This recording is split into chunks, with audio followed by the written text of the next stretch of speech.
Welcome to Discover Indie Film. I'm Jeff Howard, and this is going to be a fun podcast. This is going to be an exceedingly conversationally friendly podcast because my guest is Andy Cochrane. Hey, Andy. How you doing? Thanks for having me.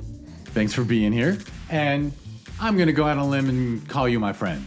That's fair, and I would do Legit, the same. even though we don't, see a lot, but I'm going to tell the story of how we met. Please do. Because it's kind of fun to me.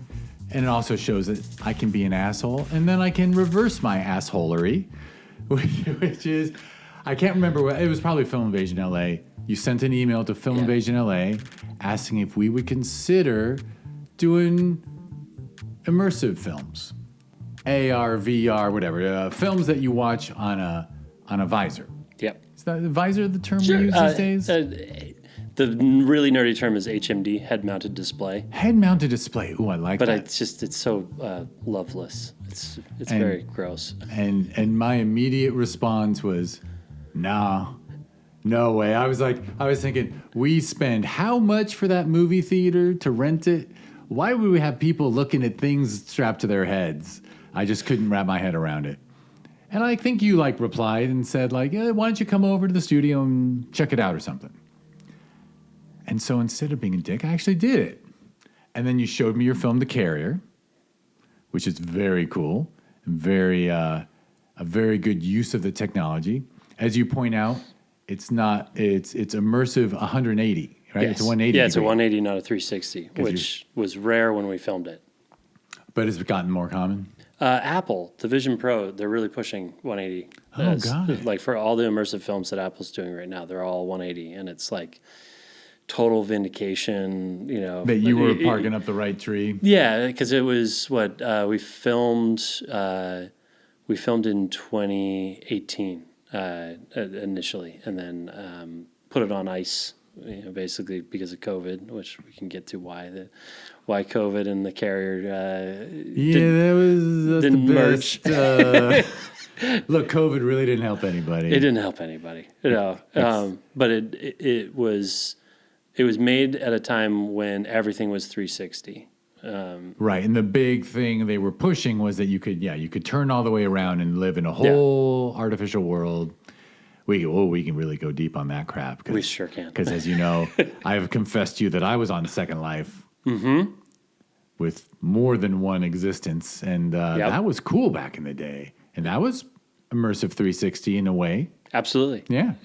No, I mean, and there's when we were writing The Carrier, it had come out of almost like a thought exercise of things to try in this sort of immersive space, like total theories that now I think are not theories, and I don't think it's because we proved them ourselves. It's more that time has proven them, as more and more people are getting into the medium and starting to kind of play with narrative concepts, dramatic concepts, and some technology, but it's more aesthetic and sort of theatrical and dramatic than it is technology. The technology hasn't changed very significantly over the last 8 years, 9 years.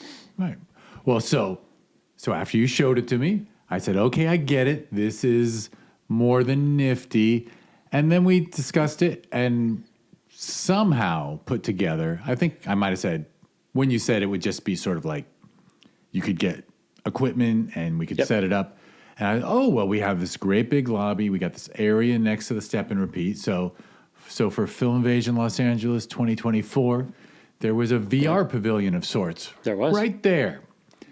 And then 6 months later for Sherman Oaks, and people loved it. Yep, it worked. Although we learned that people going in and out of screenings, sometimes, honestly, the people who most paid attention to it and did it were filmmakers with work in the festival. Yes. Because then they would notice it, and then they'd say, I'm going to check that out. Yeah. When I come by again. Yes. And it was definitely, when you're going into a screening, you're not in a headspace, especially if you're the cast or crew of one of the films that's going to be screened. You don't want to go into a VR experience, and because VR is all consuming.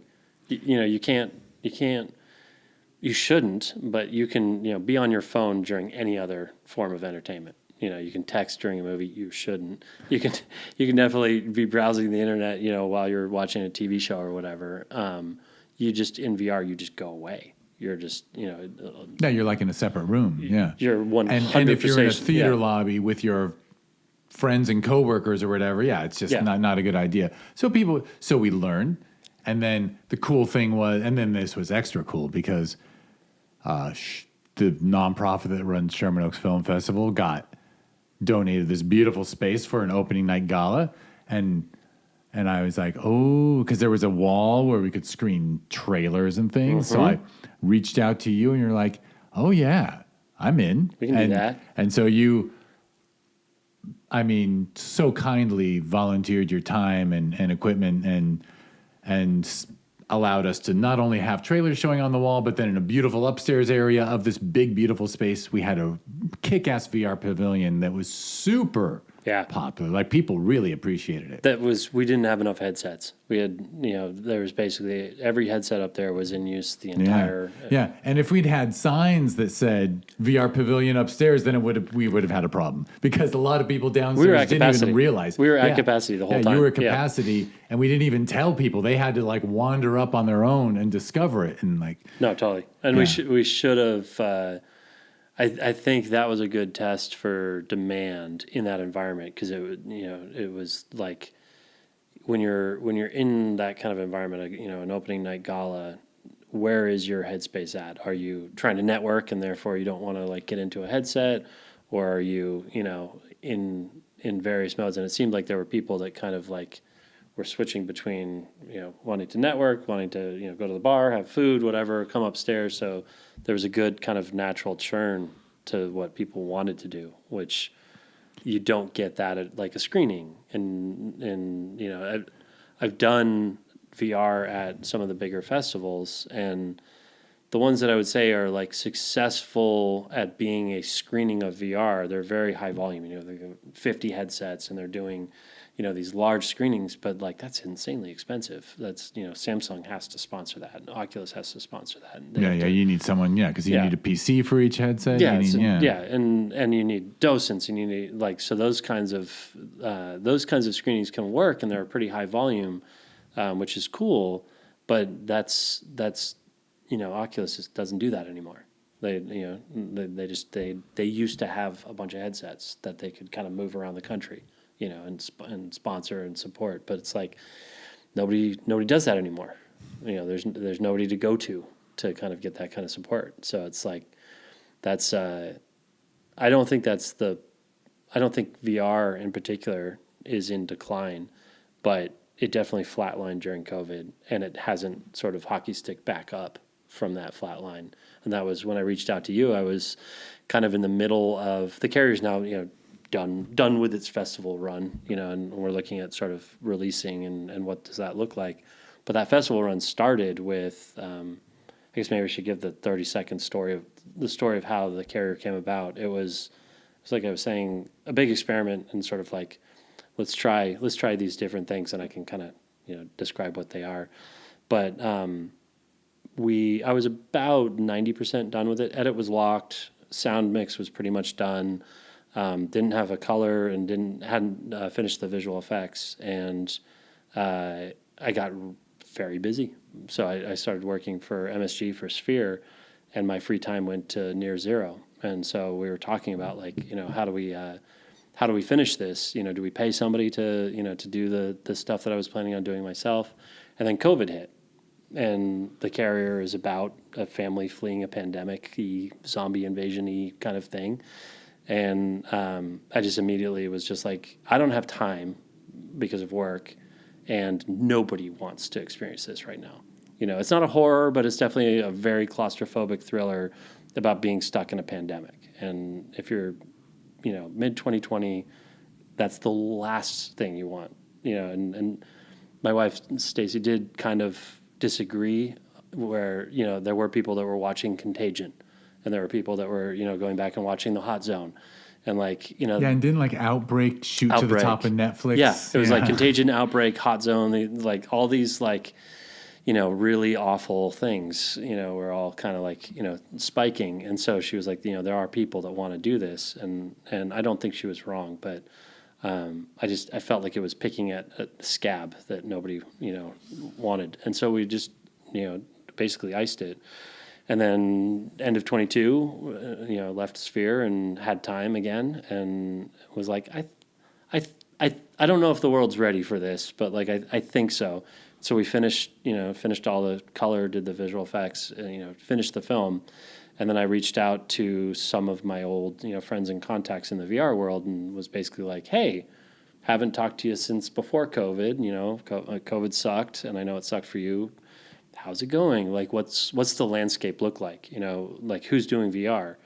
And a few of the majors that had been like really big doing VR in terms of both festivals and platforms that would actually buy content, they either stopped doing VR entirely, or they scaled it way back, or they in one way or another, like Tribeca got really specific about the kind of VR that they were interested in, and it was very narrow in terms of, they're not open to some genre thriller, especially, this close to a pandemic and all of that. They wanted, more sort of, it's a bad, this is bad, but we call it refugee porn, where it's just documentary, like just take. They really wanted documentary VR. Not documentary so much as just like, those real world stories, those stories that felt like, just really dramatic and, Boy, that seems like,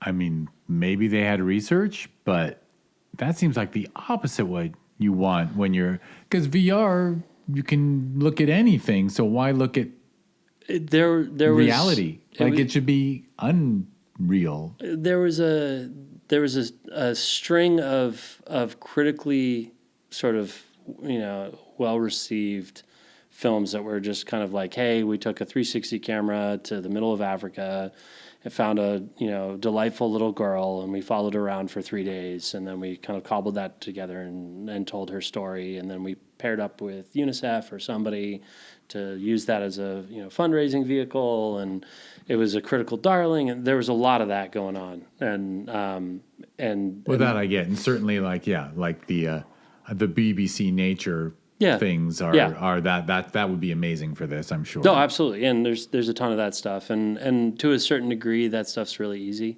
to make. You just take a camera. There's another like really insulting term called placing cameras, where it's just you get a 360 camera and you just put it somewhere. And then now you're. I don't even find that insulting. I mean, I remember I remember learning once that cinematographers refer to the Oscar for cinematography as rent a landscape, because they never give it to the best cinematography. They give it to the film that was shot on the most beautiful outdoor vista. It's a landscape. So it's rent a landscape. I love that.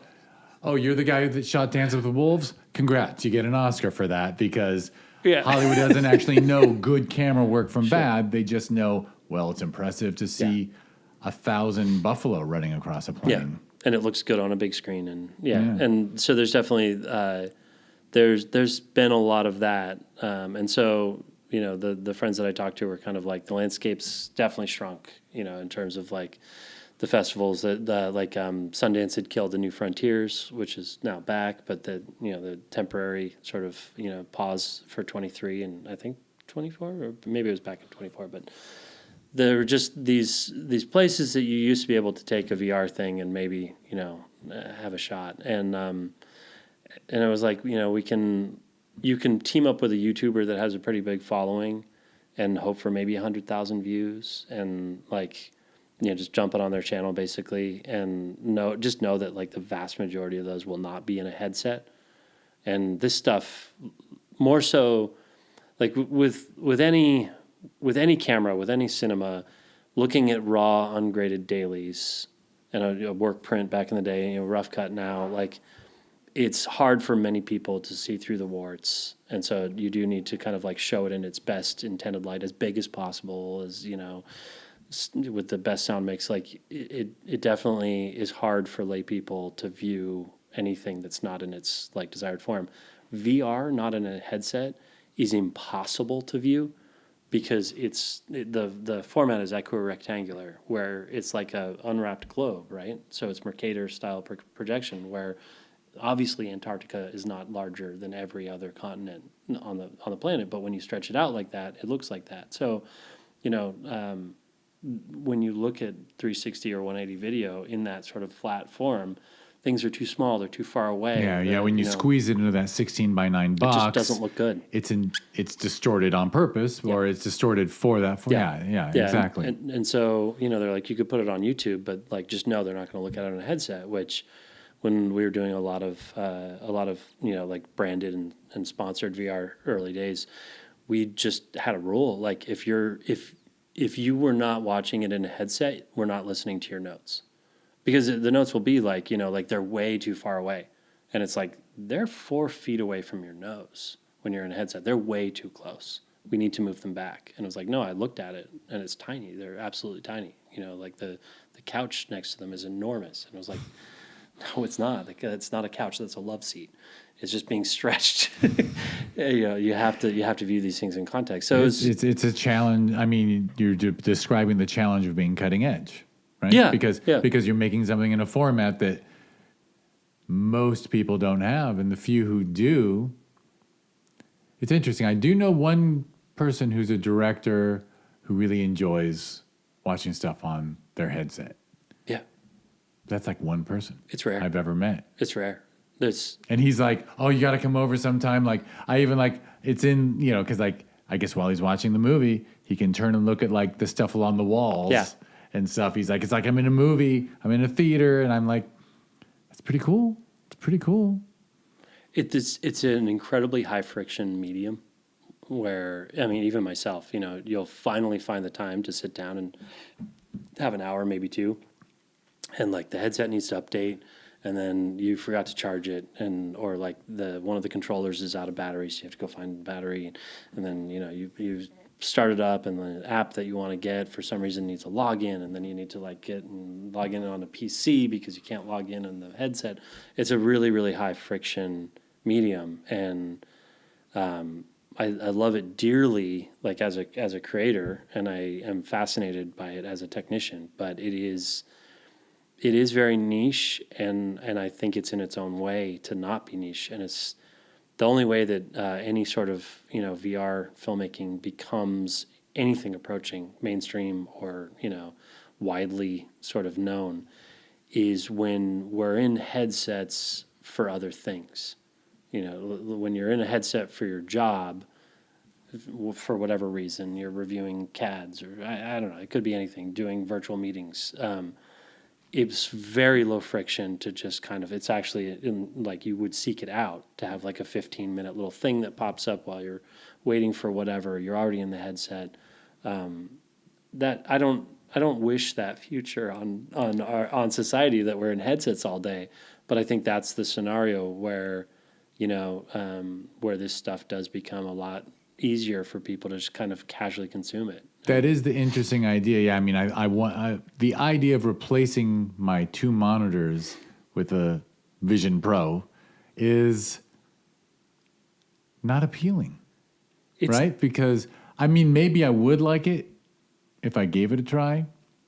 If Apple said, "Hey, you can have a free one to try it out."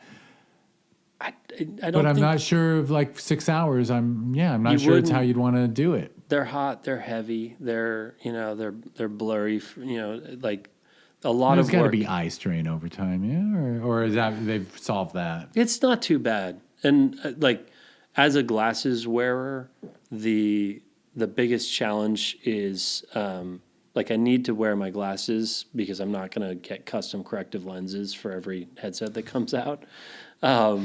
But so I wear glasses, so I only like headsets that are wide enough that I can put the headset on and off over my glasses, and it's not going to like scratch the front of my glasses. It's not going to push them uncomfortably up against my face. So there's only a few headsets that I actually like using. But then even especially when you're developing something like the carrier is running in an app for a couple really specific reasons, which I can kind of talk about in a second. But when you are developing anything in VR, you need to come in and out of the headset to, look at your regular computer screen, to use your mouse, to use your keyboard, to change things, and then go back into it. And you start building these kind of like temporary solutions so that you can see things in the VR experience that won't be there. So you're wasting your time kind of building buttons and sliders and, displays and stuff that can allow you to see the stuff you're trying to see in the headset. Or you're just in and out, in and out, in and out. And if you have glasses, every time you're out, it steals your glasses. They literally get, come off your face, or they, worse, they go up your face. So it's like it's an incredibly physically uncomfortable and undesirable experience, and you tolerate it, and you find ways to kind of hold it on your face, but it's a medium with a lot of friction for everyone, for creators, for it's getting a lot better. It's I started the first VR headset I put on. I put on a VR headset in the 90s. But in terms of actually as a creator, I want to make stuff for this. It was the Oculus in end of 2013.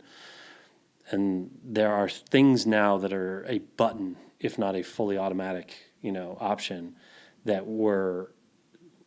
we hadn't even conceived of them in 2013, 14, 15, 16. And so, it is getting a lot better. The resolution's better. The headsets are better. They're lighter. They're higher resolution, higher color fidelity, all those things. But it's still, it's tough. It's not something where it's just like, this is done. This is ready. Everyone should have one of these and spend all day in them. So I don't know what gets us there. I think it's probably not going to be VR. I think it's going to be AR. It's going to be, I know that the glasses I'm wearing right now will be smart at some point in my life.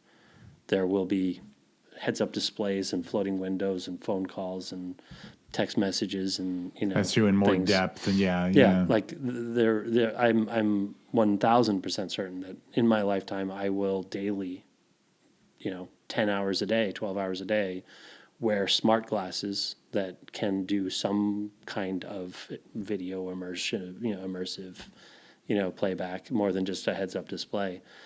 But that's 20 years, 15 years, 10 years, I could see. It's funny because I'm waiting for I'm paying attention, but I am waiting for my moment to dive into your personal history instead of just talk about this stuff, because we are supposed to talk about you, not just your interests.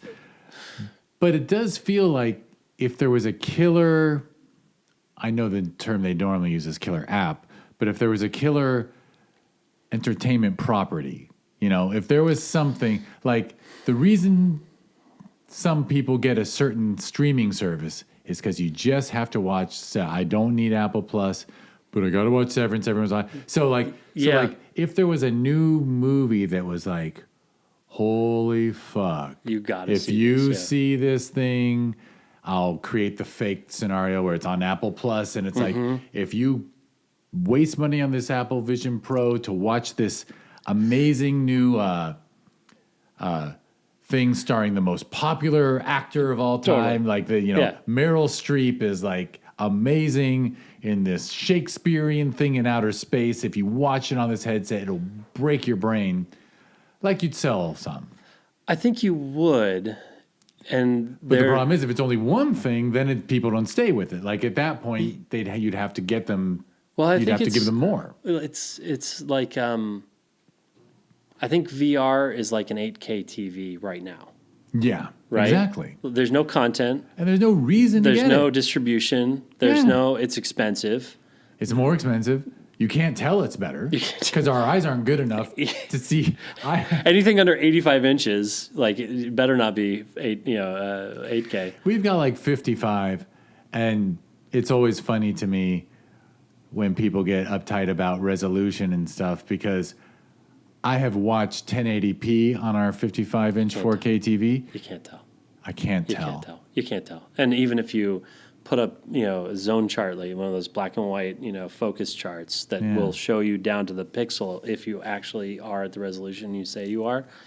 The upscalers in these TVs now are so good. They're so good. The upscale is that it's like 4K, 8K. It's almost impossible to tell on the current displays with the current upscalers. With there's a pile of caveats, but VR is a little bit in that boat where it's an 8K TV in an HD world.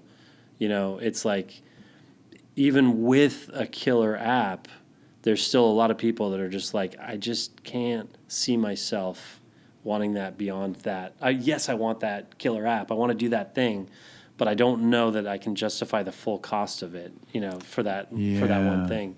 And it's not, it's, you know, it takes a village. Like, you know, this town, I love saying that this town has 2 rules that are just consistently ignored.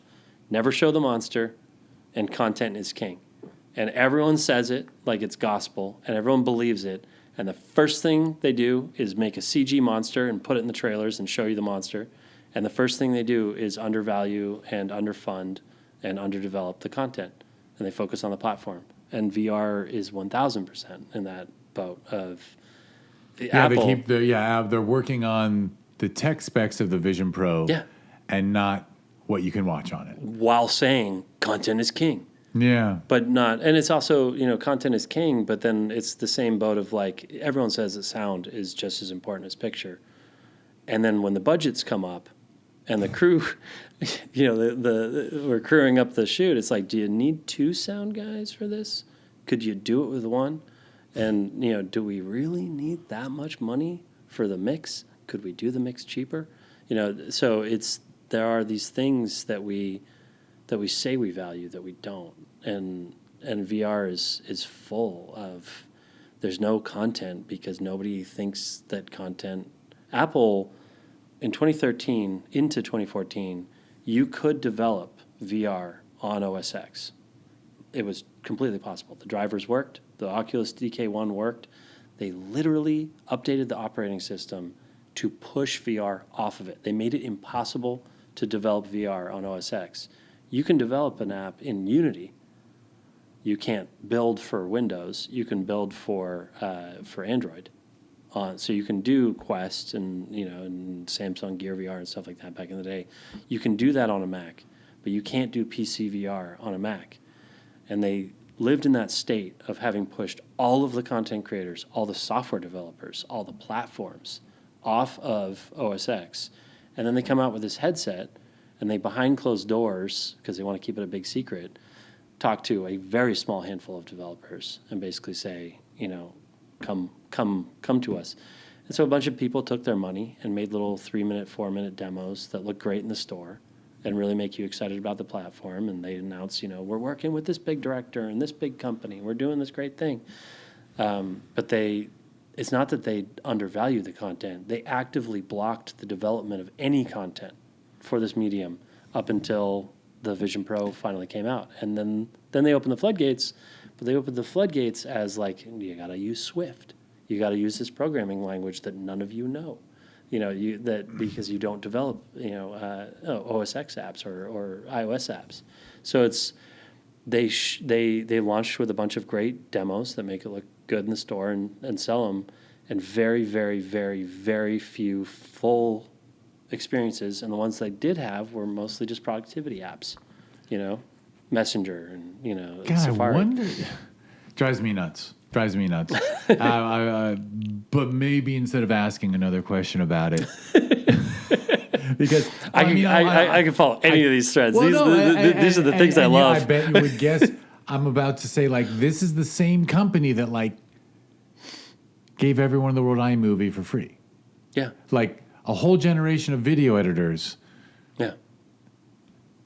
This is the same like the fact that they pulled it out of Mac OS, right? Where like they might have been able to pick up 1,000 well-made little things made by teenagers with Macs, with enriched parents, you know. But like it's like there could be a grassroots AR community of creators giving Apple free shit. Apple could do the Apple AR Film Festival. Yep. And then take the best 100, and it just checks out. It would work. So why don't they know this? Or they know it, but they don't want it? They've made very confounding decisions around our industry, around entertainment. Final Cut was amazing. Final Cut 7, the last of the real Final Cuts, was fantastic. When they shifted to Final Cut X, they went from making millionaire decisions where they've got 300,000 users that are very whiny and cheap and complaining. We want it for free. And we also want you to like update it and fix it and solve these weird problems that we have. They went from that to millions of people willing to spend $300 who wouldn't complain because they didn't know any better. So they went from making millions to billions from Final Cut 7 to Final Cut X. We hate it because all of the, high-end pro, power user tools that we need weren't in there. They're slowly kind of working to make Final Cut X a little bit better. But they have a tendency to aim for the consumer, or prosumer in our industry. They aim for the prosumer and the consumer, and they don't aim for the professional because we cost them a lot of money and we don't bring them a lot of money. We bring them a lot of prestige because we win Oscars and Emmys and stuff using their software and their computers, and we love it, using their stuff. But we don't bring them as much money as we cost them. And so they got rid of the Mac Pro for a while, and then they had to finally bring back the Mac Studio. But they don't listen to us because they are busy making billions of dollars when we're, interested in. Yeah, they once owned the creative community in a good way. Yeah. And yeah, I guess that's changed. Amusingly, I'm a Final Cut Pro X user. You're an X user, all right. Well, because I'm anti-monthly fees. Yeah. And Adobe decided you have to pay a monthly. Really yeah. So yeah, for the amount of video editing I do, I'd rather pay $300 every 3 to 4 years for a new version. You got to go to Resolve. You pay $300 once. Really? Yeah, it's just, eventually I'm sure they'll turn the spigot off, but the license that you bought over a decade ago for $300 is still fully functional. Interesting. I'm still happy with it. No, and mind you, like I'm not doing anything fancy. It's putting on, bumpers and shit. But they make common operations way easier. Like building something in older, in Avid, God forbid, in Avid or, even Premiere, doing something that you've done 100 times can be kind of frustratingly time consuming. And in Final Cut X, and I don't know if you've used CapCut, but man, that is like if all you're doing is social media videos. I made a bunch of stuff in CapCut because I was just like, look, I know how to make all of this stuff in After Effects and Premiere, Resolve, whatever. Like I totally could build this myself, but it's also like I'm just gonna post it, for friends to see. Do I really need to spend the 2 days of work that it's gonna take to animate this text? And so there's definitely a need and a clear use for all of the stuff that Apple makes stuff that it's hard to use it on really cutting edge stuff, especially like weird esoteric stuff like new formats, new cameras, and really high end visual effects or whatever. But it makes everything else so much faster, so much easier. Like it's better. It's genuinely better. And there's a theory. It's called the theory of good enough that Wired created, and they wrote an article I think in 2009 or earlier. Remember the Zoom camera? Those cheap little video cameras. It was I couldn't remember what it was $250 or whatever. And they have their own cell phone connection, right? No. That all they did was record video. Oh, okay, got it. And they got destroyed I think the article was 2009-ish, and it was kind of a postmortem on Zoom went from $0 to hundreds of millions of dollars to $0, and the rise was for one reason and the crash was for another. The rise was it was good enough. It was shooting 640 by 480, highly compressed, like MPEG-1 or whatever. By all objective measures, they were garbage. And by every professional standard, they were dismissed. And yet they're selling, millions of these things. And, all the professionals are screaming, like, it's garbage, stop using it, it's garbage, there's better cameras.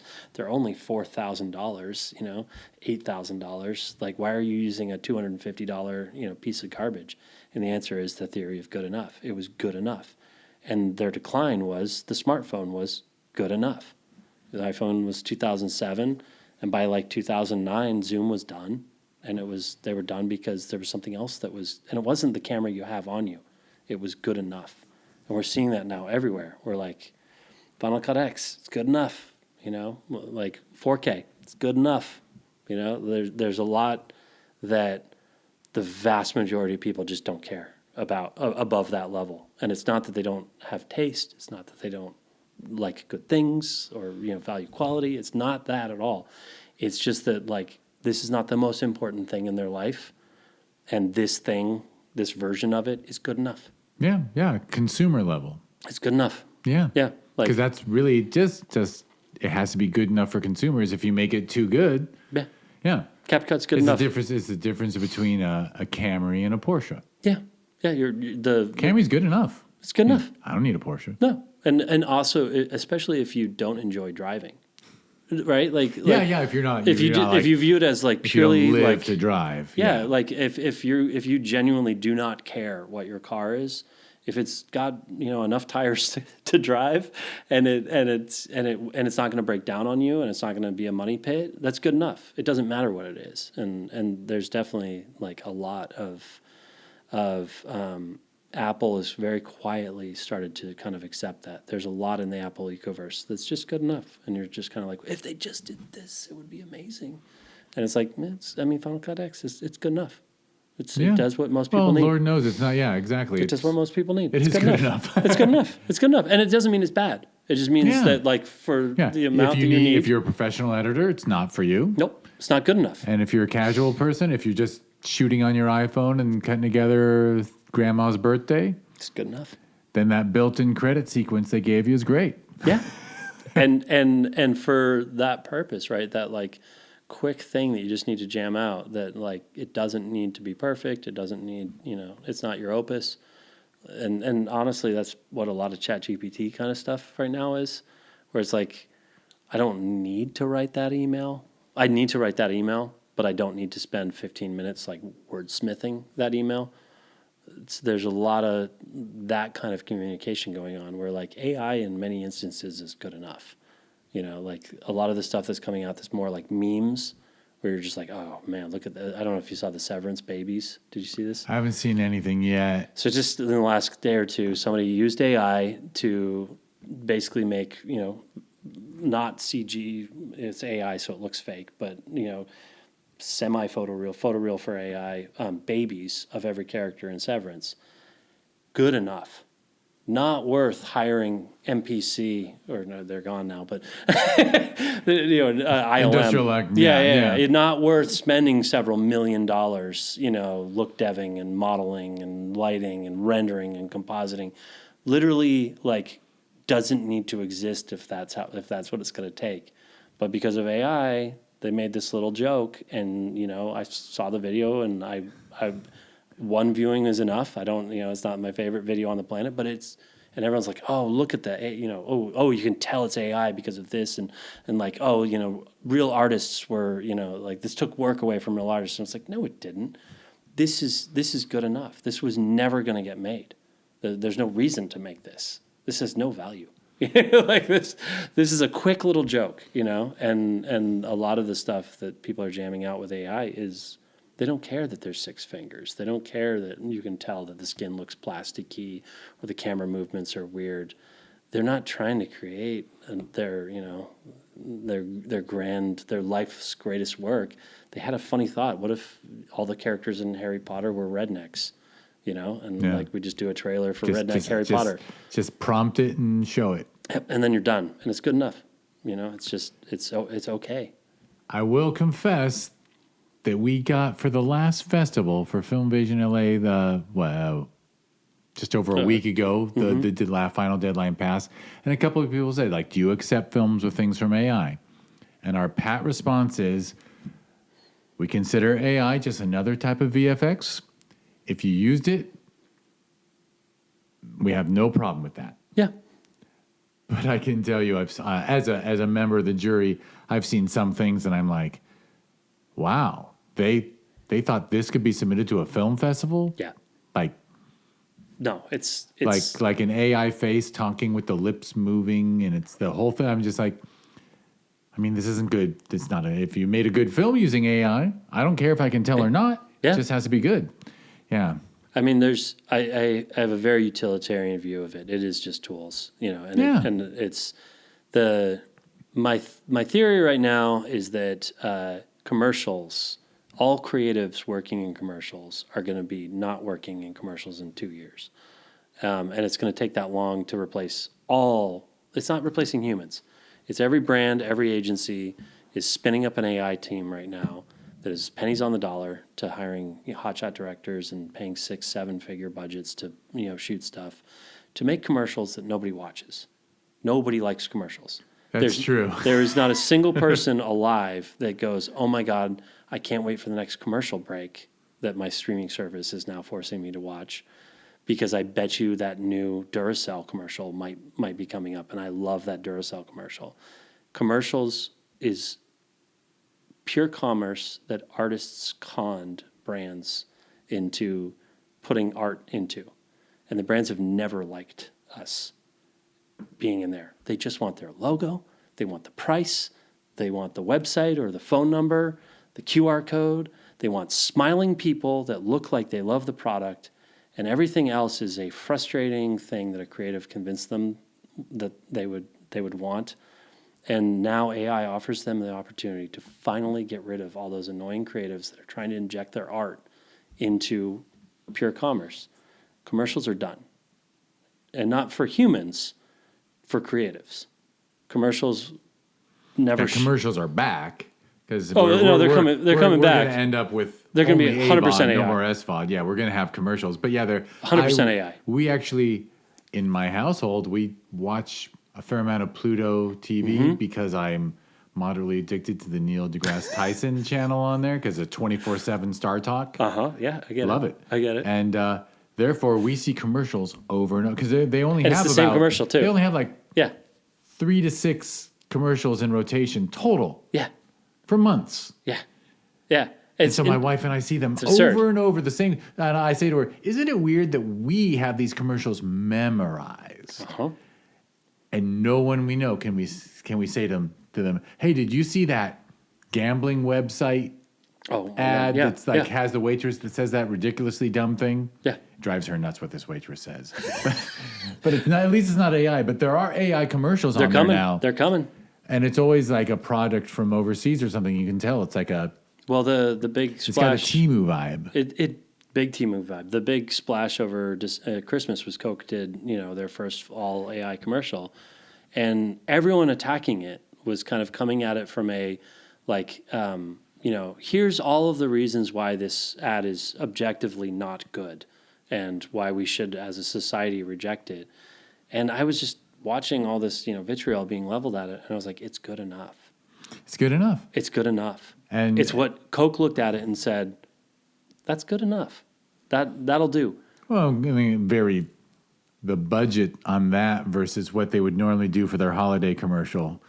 Yeah. Get out of town. Those polar bears that CGI doing... Were the polar bears ILM or Dream? Like someone like Dreamwear. I remember, back in the day? Yeah, I remember when the Coke polar bears it was millions. And they used a major movie studio. Millions they spent. And it's one of those things where it's like, our industry has always been, the traditional side has always been film, TV, commercial, and music video, in that order, in terms of budget, prestige, reach, whatever. I genuinely believe commercial is just going away as one of the 4 disciplines of traditional kind of entertainment, because it's just going to become the domain of not prompt engineers, because that's kind of dismissive. They're going to be creators. Yeah. There'll be someone who makes commercials for them. Yeah. But it'll be a small team using AI, and they won't be beholden to. And they won't have sets, and they won't have actors, and they won't have crews. And they didn't go to film school with big, with stars in their eyes and these big dreams, like they didn't. They're not creatives from that angle. And some of them, there's definitely folks that are getting pulled into the agencies right now. They'll get pushed out for somebody who's willing to just work in a factory that just churns out, because it's also, commercials went from 60-second prestige spots to 30-second prestige spots to 2:15s to 10s. There's a 3-second commercial format currently. That is a thing. And that's because they need it for YouTube and stuff, YouTube right? Pre-rolls because and YouTube, all kinds of stuff. You get to skip after 5 seconds or whatever. There's a 3, a 5, and a 6. A 3, a 5, a 6, and an 8. Those are legitimate, we're going to pay you to make us a bunch of 3s. That's it. Those are real conversations. Or we're going to do the 30, but we're going to need it to be, we're going to write it and film it and edit it in a way where it can break down into, five tens, in different permutations and everything. And that stuff AI is great at that. AI is fantastic at that. And the really smart agencies and brands are going to start scaling their commercials where there's millions of versions. And they're starting to target it where there are versions of that video that will only be seen by 7 people. And that's their heaven. and I don't think that And they actually will use an algorithm written by AI to find those people to decide what commercial each person gets. Yeah, absolutely. And and a lot of weird stuff will happen, and there will be pushback. And honestly, nobody will give a shit about 6-fingered hands or smooth skin because they're going to hate the commercial as much as they hated the non-AI commercial and want to skip it. Yeah, we didn't love commercials anyway. Nobody, and so it's like that AI has won, but I don't think that AI has or will win feature film, TV. It'll win. There'll be people using it too much, but it's really good at things that are objective, things that are not creative, things that are things that can be trained into a machine, through repetition. Like it's very, very good at that. And like the ChatGPT, example, like it's really good at writing things that don't matter. It's really good at it's legal documents, form letters, Yeah. Well, and like at the cinema level, maybe this you can tell me if I'm right or wrong. I was going to say that my thought was, yeah, you can replace extras, but you can't replace actors. Yeah.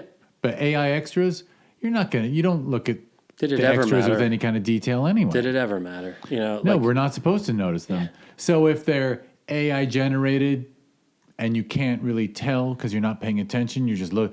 But the actor who you're paying attention to, we're a long way off from that being AI. Yeah, I mean, and I think we'll have moments. We'll have it'll be a film or two has like an AI co-star or whatever, and but there's a lot of there'll be a Her-like movie that makes fun of something, makes so the low quality of the AI character will be a guy will fall in love with an AI. I mean, by the way, we don't have the time to discuss AI porn. But I'm actually concerned, to be honest, because I'm already in the camp of like when my 17-year-old tells me there's no nice guys, period, and my nieces in their 20s tell me there's no nice guys, I think to myself, can you be a good guy if you grew up on if internet porn pre-existed your birth? You know what I mean? For my son, I hope so, but I know, but you know what I mean? Like it's got to be distorting, and now they're creating AI babes that are superhuman. And they have their own. It's deeper than that. Channels. Well, it's really it's deeper than that. It could really screw with the adolescent horny brain. It already is, and it's not just the video. It's not generated video porn that's the problem. It's romantic chatbots. There are thousands easily. I want to go up to millions of. It's predominantly male, but young, lonely, romantically lonely. Folks that have an entirely text-based relationship with an AI. And sure, there's like sexting, and it's not like PG-13 conversations that are being had, but it's just wanting somebody that texts you in the middle of the day and says, "Hey, babe, I was just thinking of you," and we on have occasion that today. Sends a picture that's inhumanly because it's. But it's the emotional side that I'm worried about. They're both dangerous. Yeah. Yeah. The porn it's distorting, and that's true. If people get addicted to AI companionship that never challenges them, then how are you going to get along with other humans? And like real relationships are hard, and these AI relationships are really easy. It's whatever you want. They're not the AI doesn't, they're programmed specifically to not have their own wants and needs and desires that may occasionally be in opposition to yours, right? And so you're not going to have disagreements. It's just, they'll be exactly what you want them to be at all times. It's funny, I can't explain why, but I am, and maybe I shouldn't be like this, but I have yet to check it out. I've never chatted with any of them. I've never toyed with making my own pictures with them. No. I just haven't. It doesn't, nothing inspired me to like, and I would like, a really nice filmmaker was like, let's grab drinks. And I grabbed drinks with him and a couple of his buddies, and they're all creatives, and they were showing me all the shit they were doing on, I can't name the app, but it's, one of the... Mid-Journey or one of the... It was absolutely Mid-Journey. Yeah. And they were showing me, look, I made a Viking riding a raccoon holding a trident or whatever. And I'm like, wow, that's a cool photo. But like, I just couldn't get into it. No, and it's I'm very, like I said, I'm very utilitarian about it, where it's like, how does it work? What does it do? What's it good at? What's it bad at? Where does it fit into a bigger workflow? And then when I would say right now, the main use that I use for ChatGPT is, or any LLM is coding. So like, hey, I just need a little expression in After Effects that will, like take 400 layers. Is that technically vibe coding or whatever? Or no, because vibe coding, it's hilarious because vibe coding was coined in February of this year. And I know it. Yeah. And this is March. And I think it's already been declared by some people word of the year, but vibe coding is very much, it's like improvisational jazz sort of, but with programming or with like a, 3D app where you have an idea of what you want and you're conversationally talking to this large language model that is capable of either creating code or actually executing code. So you're actually seeing it and you're like, no, let's make it red, let's make it bigger. And so you're making changes to a complex thing, either, a program or a game or a 3D scene. And it's, I think, very fun, but it's kind of like improvisational, jamming. It's not the same as like making something with full intent. It's fun. It's enjoyable. Right. It's pleasurable. So that's fun. It's not utilitarian. It's not the fastest way to get something done necessarily. It may be the fastest way for somebody. It also, like a lot of the AI stuff, helps you do something that you just don't have the decades of wealth of knowledge required to, like I can explain it in English and I know what's possible because I have a phone or I have a PC. Like I know that this is possible for my phone to take a picture and to, like apply this filter to it. And I know that that's automatable, but I don't know any of the knowledge required to make that happen. That's what AI is making possible, is those people that have like a good idea and no executional sort of experience or knowledge. And again, good enough, right? It's typically things that aren't valuable enough for somebody who has those skills to do it. So like some, engineer that could absolutely single-handedly code an app isn't going to make an app that, I don't know, randomly farts, right? But like somebody who like has that idea of like, I want an app that just randomly, throughout the day just makes a fart noise. It doesn't rate on anybody's, like that's not going to make a ton of money. It's not going to, I'm going to share a real life example with you that I just heard about on Monday. A friend of mine. So I am friends from my childhood, other kind of people. They have a very large, important booth at Comic-Con every year. Cool. With signatures and shit. Yep. And there's actually no software where you can have people sign up and basically create like a reservation line. Cool. Yeah. And so he actually used vibe coding and he created an app for their booth, showed it to the people running Comic-Con, and they were like, we need this too. And like, no software company was going to say, we want to address the problem of a reservation system for the people who get in line to get Comic-Con. Daisy Duke's signature at Comic-Con. Yeah. But there's a demand in that community. Yeah. And so this type of AI-based coding is made it unlocking possible. those. It's unlocking those things that like you don't need, a 6-figure, 7-figure No. software You development. end up with an app that you can install on people's phones. And it works, and it And it does all the thing, works. and it does the thing, and it's good enough, and everyone's like happy, and I'm thinking to myself, okay, what can this friend make for me?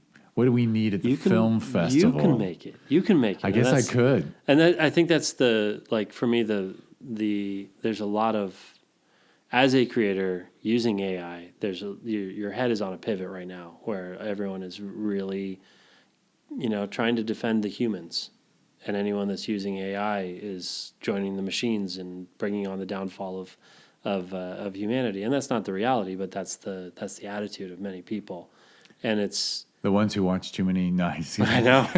No, it's a very funny thing to think that code would choose to destroy us, but whatever. Well, it's like, we're stealing, there's a lot of ethical and moral. Oh, there's a deep ethical problem with all the scraping that happened before anyone knew. It's insane. And it's still going on. And, now they're complaining about scraping each other. And it's. But it's so funny when, obviously it's hard not to mention kids. Like, you tell your kid all the time when they get to junior high school, like, everything you do, everyone you know will find out about. And like every picture you've ever put online has been downloaded, and it is in the massive databases of these, large language models, but not just language, large image models. And it's like, actually, when I traveled the world for 3 years with an ex, and I did a travel blog, all those pictures are theirs. They're in the data set. There was no way to keep them out. No, they're in the data set.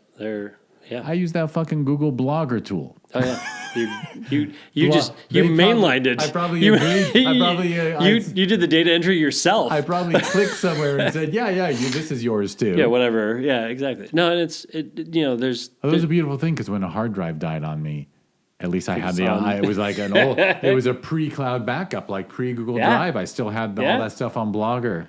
And it's one of those, like, people are paying attention to the wrong disruption that's happening right now. The disruption everyone's focused on is current jobs that many of them haven't been around for very long, are being challenged by what feels like a machine.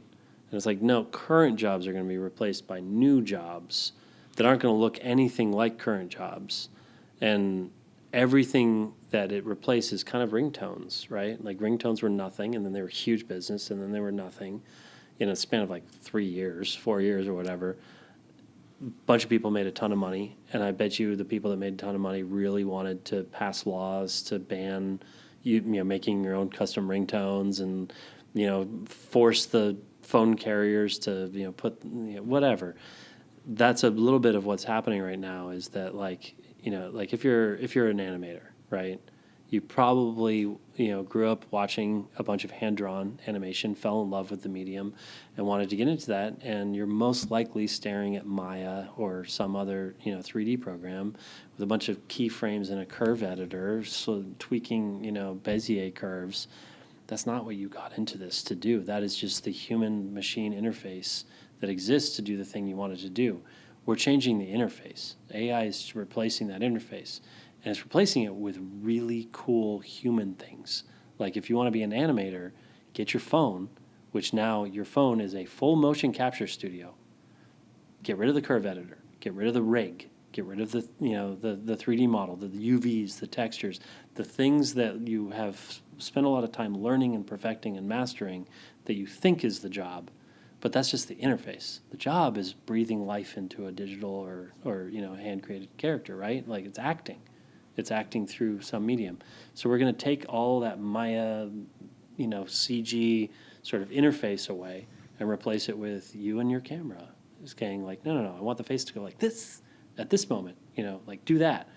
And you're going to start directing the computer instead of directly, instructing it via... Right, instead of instructing it through code, like a programmer would. You're going to direct it like a human. You'll be able, right, because Yeah. Because a human made that possible, by the way. No, absolutely. And, Yeah. and it's not going to replace the human. It's just going to replace the tasks and the job and the interface and the, the way that person worked. When Stable Diffusion, when I first started playing with it, I was like, this is just like being a creative director working with a designer, or a storyboard artist or, whatever, where you're trying your best to verbalize or napkin sketch or, send an email, and describe your idea that's in your head and the thing you see in your brain to a third party that you are certainly not like reaching into their back and puppeting their hands. You're using your communication to direct them, and then they're doing something. The AI is kind of replicating that interaction with a lot of this stuff. With image gen, it's like,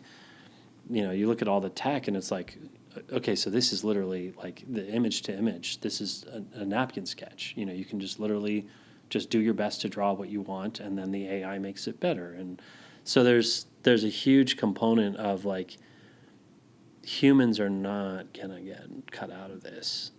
They're especially with film, TV, music video. Some people's skill sets will become obsolete, and other people will have new skill sets. And hopefully the people who their skill sets are obsolete are the ones that are going to they're best positioned.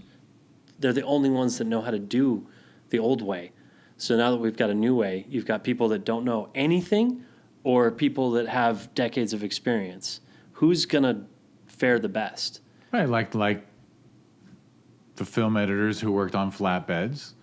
Translated it over moved to over to NLEs, Avid. and they went. And some of them might be, I really miss the touch of the celluloid. I love the whatever, the time to think as the Steinbeck rewinds. There's a bunch of people that kind of like really lamented that, that time, and it's But like they dealt. they think they do. They think they do, and it's like, and I get it. There's a certain, I think, especially in entertainment, you hit a age where you kind of are so sick and tired of constant change that you really wish that you could kind of just like lock whatever your tool set is now and just like ride that out to retirement, and then it can change. And so there's a lot of that happening right now too with AI. Is just kind of like I got 10, 15, 20 years left, and I can't start over. I can't. I can't. I worked hard to get to here, so I just need us all to just kind of agree. We're going to ignore this stuff for 15 years, and we're just going to we're not going to update any software, and we're just going to lock it in, and we're just going to, Right, we'll do it our way. Yeah. As long as we possibly can. Like our grandfathers, they used the same protractors and, and slide rules their entire careers, and they didn't need no push button phones. They needed updated every year. They didn't have to, be constantly watching tutorials and learning new software. And so like on a empathetic level, I totally get it. But like, it's not about a genie in a bottle. It's not about Pandora's box. It's just about rapid, change. And it sucks. It sucks if you like really love the thing that you're currently doing and that thing is going away. But if you just kind of go, okay, this is inevitable. It's not apocalyptic. It is the end of this way of doing things, the end of celluloid, the end of analog audio, like those were big, sad things for a lot of people. But nobody is better positioned to dominate in this new space than the current folks that dominate that space. The best AI designer is going to be the best designer today, the best non-AI designer that chooses, instead of trying to fight it, to go, how does it work? Oh, it's dumb as hell, and it's borderline, not creative, So I know how to use this. And that's the person who can figure out how to get something of quality out of it. And they're going to crush it. Flow, the animated film that just won the Best Animated Oscar, it was a team of like 4 or 5 people using Blender. And they didn't even composite. What you see on screen was just rendered straight out of Blender. That's unheard of. It was like a couple $1 million film, went up against $150 million, $200 million animated features, and it won. And it won because of talent and creativity and a better story and vision and a better story. And it wasn't like, Blender's free, right? So like now everybody can do 3D, and it's like, yeah, but like they're not. and we all have iPhones. Yeah, if you're not good at it. Yeah, like true. well, and like people are like, oh, digital cameras, everyone's gonna have a camera, and like now there's nobody. And it's like everyone has a camera in their pocket right now that is far better than any digital cinema camera in 2007, 2008, when we were starting to like really cook with gas and switching from film to digital. The Red was 2007, 2008, somewhere around there. Before that, the Viper, the Thompson digital camera, and the Dalsa, and a couple of the Sonys, like they were just kind of okay, And then now your cell phone is way better than that, higher resolution, higher dynamic range, better lenses even to a certain degree, and way easier to use and records longer. And so it's like, okay. And actually has software built into it that improves things that amateurs do. Yeah. And it's... Yeah. Because honestly, it's very funny. Yeah, I'm one of those people who I have a DSLR sitting in the corner. Mm-hmm. Yeah. And every time I pull it out trying to look a little more official, I can't take a better picture with that than my iPhone. My iPhone takes a better picture, especially color-wise. Yeah. Now, I could spend time tweaking the color of every photo I take, but why would I bother? Well, and it's good enough. Because this is good enough. It's good enough. This is better. This is good. Better. Well, it's actually good. It's actually good, and like our concept of good enough also increases over time too. Like we do, but because like iPhone photography was always every person, not every person on the planet, but a huge number of people could be making the greatest film of all time today, and they're not. So the kind of the argument against AI where it's like now anybody can make anything. And it's like, it's just like the smartphone. Like they're not gonna. There are people that have many stories in their head and are just like insane desire to get them out there. They'll use AI now. They were using digital cinema, before that they were using film. They're still going to tell stories. Those stories are still going to float to the top. There's more room than ever because there's less barriers, like Blender's free. Maya used to be $30,000 a seat, like in the early 2000s. When I was in visual effects for years, and the Inferno was no longer $2 million. It was only $1 million. So like there was a real privileged access. If you worked somewhere that had one and they would let you use it at night, you had really privileged access. Now everyone has privilege. AI kicks down the doors of privilege. Now like anyone with a good idea doesn't have to beg for a chance to make it, or try desperately to align the so stars. the 0.0001% who are talented will make something cool. And they still will. Just like with photography, Still will. And it'll still bubble to the top, and like this, there will be an absolute fire hose of crap.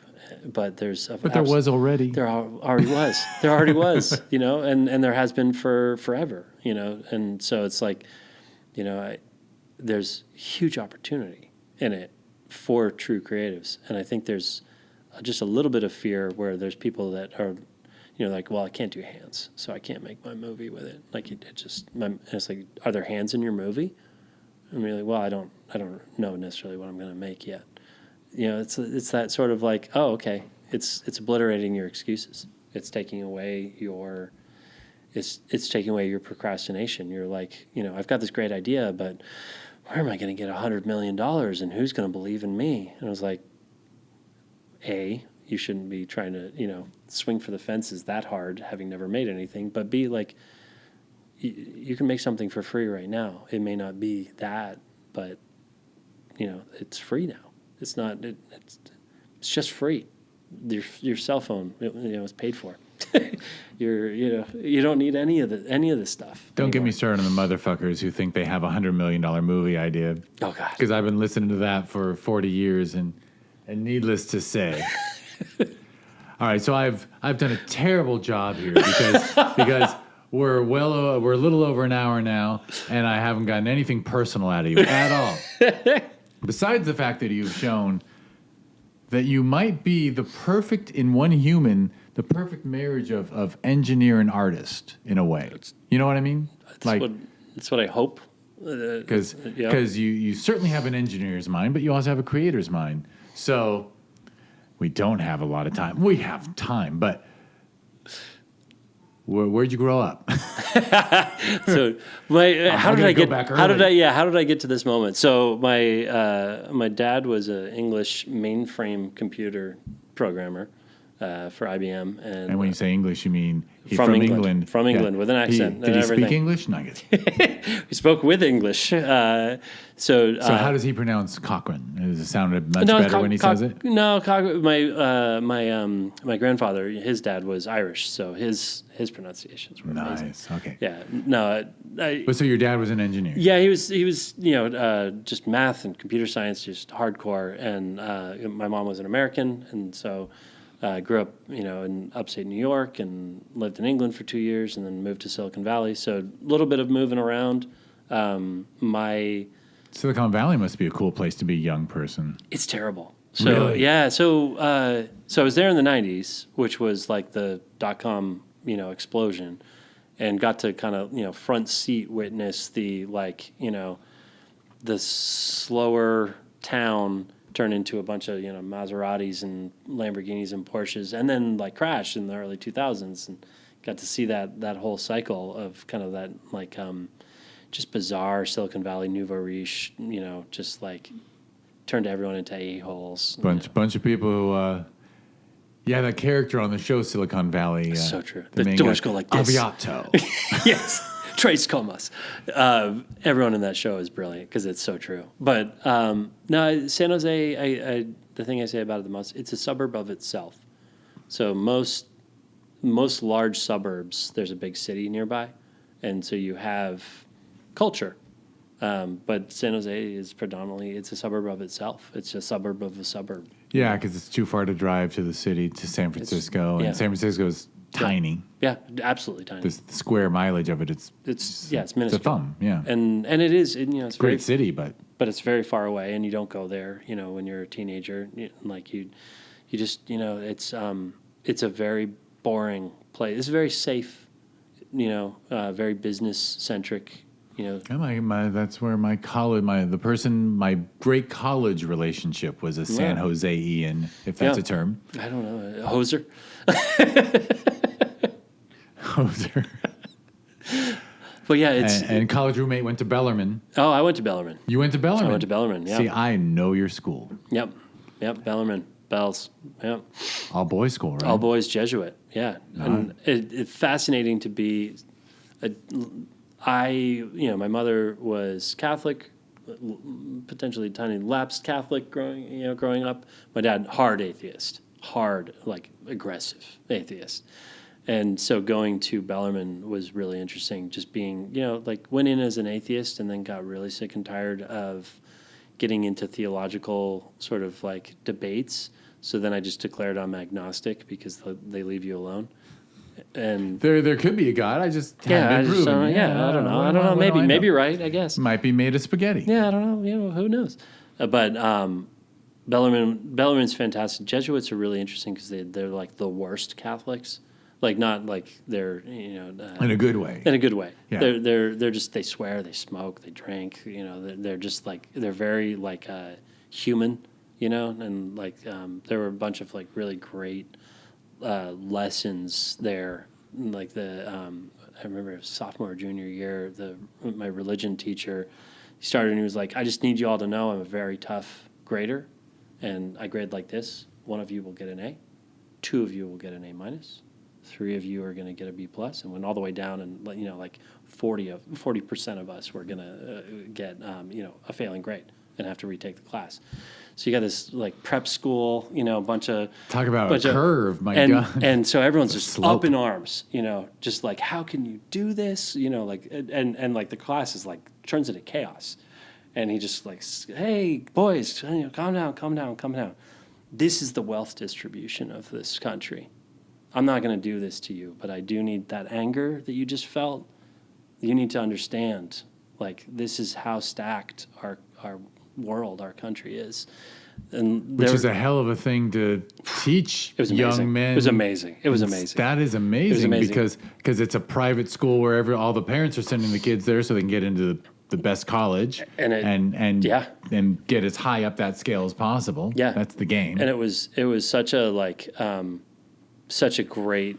You were all supposed to try to go to Stanford or Berkeley and become engineers and launch your own Google. Yeah, no, and it's a very competitive school. A bunch of schools in San Jose have entrance exams, and different schools accept different, but at the time back in the 90s, Bellarmine was, I think, 85% and up, so they only took the top 15%. So you're going in with this kind of like concept of academic excellence and privilege and expectation, but then the Jesuits are so like human focused that they don't kind of create this like, you are the best of the best, this is like they didn't really create an environment like that. It's more like you all have a bunch of privilege, and you need to kind of recognize that, understand it, and a bunch of people I graduated with have gone on to really kind of great sort of charitable and social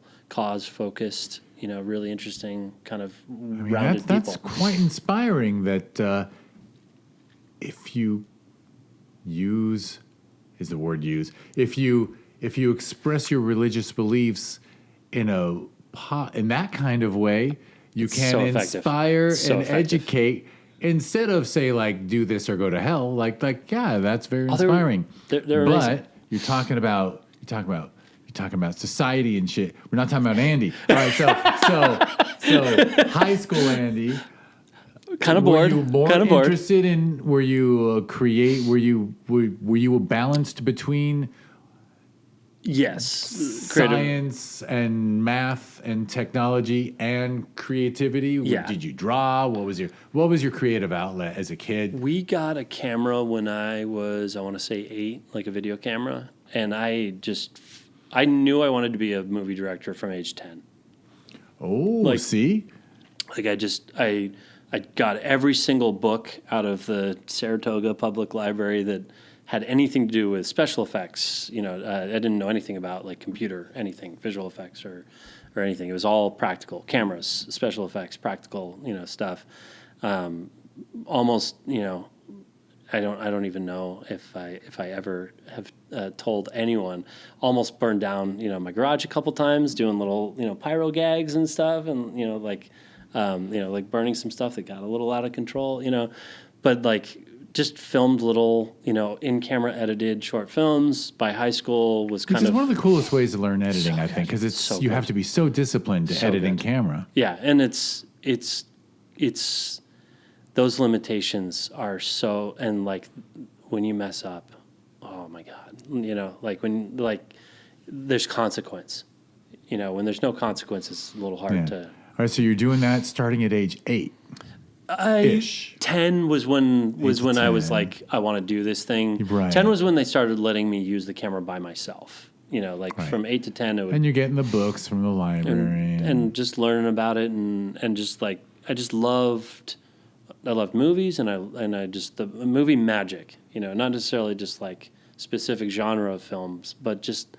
Right, so you were also an avid movie viewer, goer. Yep. Loved every weekend going to the video store. Yep. Had a big 99-cent bargain, a VHS collection. All the like films that were cheap. VHS was a rad era. It was good. For a cinephile. It was really good. Because something about the spine of them. It was big, and it was just the right way to find what you wanted to watch. Society lost something really valuable when we lost the wandering around Blockbuster with a couple of people, be it your family or your friends, trying to come up with not just options, but a decision, and ending up with 2 or 3 films. Like that Blockbuster era of just walking around and like looking, the box art being your only thing, and then you'd be like, oh, I think I know who that actor is. And, there wasn't like this like deep trailer culture, or, you just literally just pick up VHS off the shelf and be like, I don't know, this looks interesting, And you would try it. And you'd try it. Yeah, I know. So I'm with you. I'm not going to let us go on a tangent, but yeah, streaming can't It's not the same. The three of us can sit in that room and try to find something on a streaming service to watch, and it's a different vibe than if we were walking together at a video store. It's frustrating. There was magic in Blockbuster. Going through streaming services, there's a frustration there of just kind of like, I hope to God we find something to watch soon because I hate this moment. You know, like I hate No, this. you know what you end up doing? You end up just watching something again. Like you just go to Pluto and watch Neil deGrasse Tyson. Or I heard about that thing. And you're just kind of like... It's always a heard about. Yeah. You're on your phone looking up best. What was the best horror movie on? So anyway, middle school, is that what are you grabbing friends to shoot stuff, or is it really solo activity when you start high school's probably when I started kind of like getting serious about it in terms of like I want to make movies. And like, so are you already thinking, like, you seem like you were the kind of kid who was aware that there's such a thing as film school? Yeah, I mean, I knew that I wanted to go to film school, but I didn't have like a I think there's some people where they're buying the Harvard sweatshirt, you know, in middle school, and they know that's the school. I didn't have an attachment to a school. I genuinely didn't. There wasn't like a life plan. Right. It wasn't like, I worship Lucas, I'm going to USC. It wasn't like that. No, it wasn't. Yeah. And my generation was all NYU actually because of Spike Lee and Jim Jarmusch. I wish I had known then what I know now about at the time. So I went into college in 98, graduated in 02.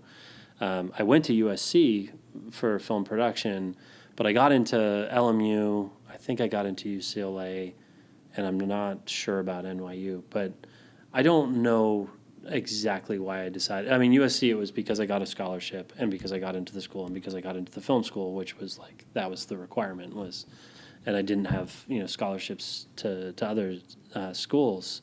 So like, that's kind of why I went, but it wasn't, I wish I'd known the difference. I probably still would have chosen USC, but there was a thing that was very unclear from the outside of like, NYU makes really good actors and directors and others, but like that's like a really big focus. UCLA makes really good writers. USC makes really good everyone, like just sort of the crew, you know, editors and cinematographers and, you know, sound people and all of that. And then there's kind of really interesting schools that maybe might have been better for me. Maybe like, you know, Chapman was coming up, Emerson was coming up, you know, and it's like maybe it would have been better, but USC I think was the right school for me, but I was there at the worst time. Oh, really? 1998 to 2002, very specifically, was USC's transition from film to digital. And it was the most bungled, horrific, mismanaged transition ever, which was every semester was the last class or the first class. And so it was, this is broken, but we're not going to fix it because this is the last class. We don't have enough of these cameras, but it's the last class. The cameras haven't arrived yet.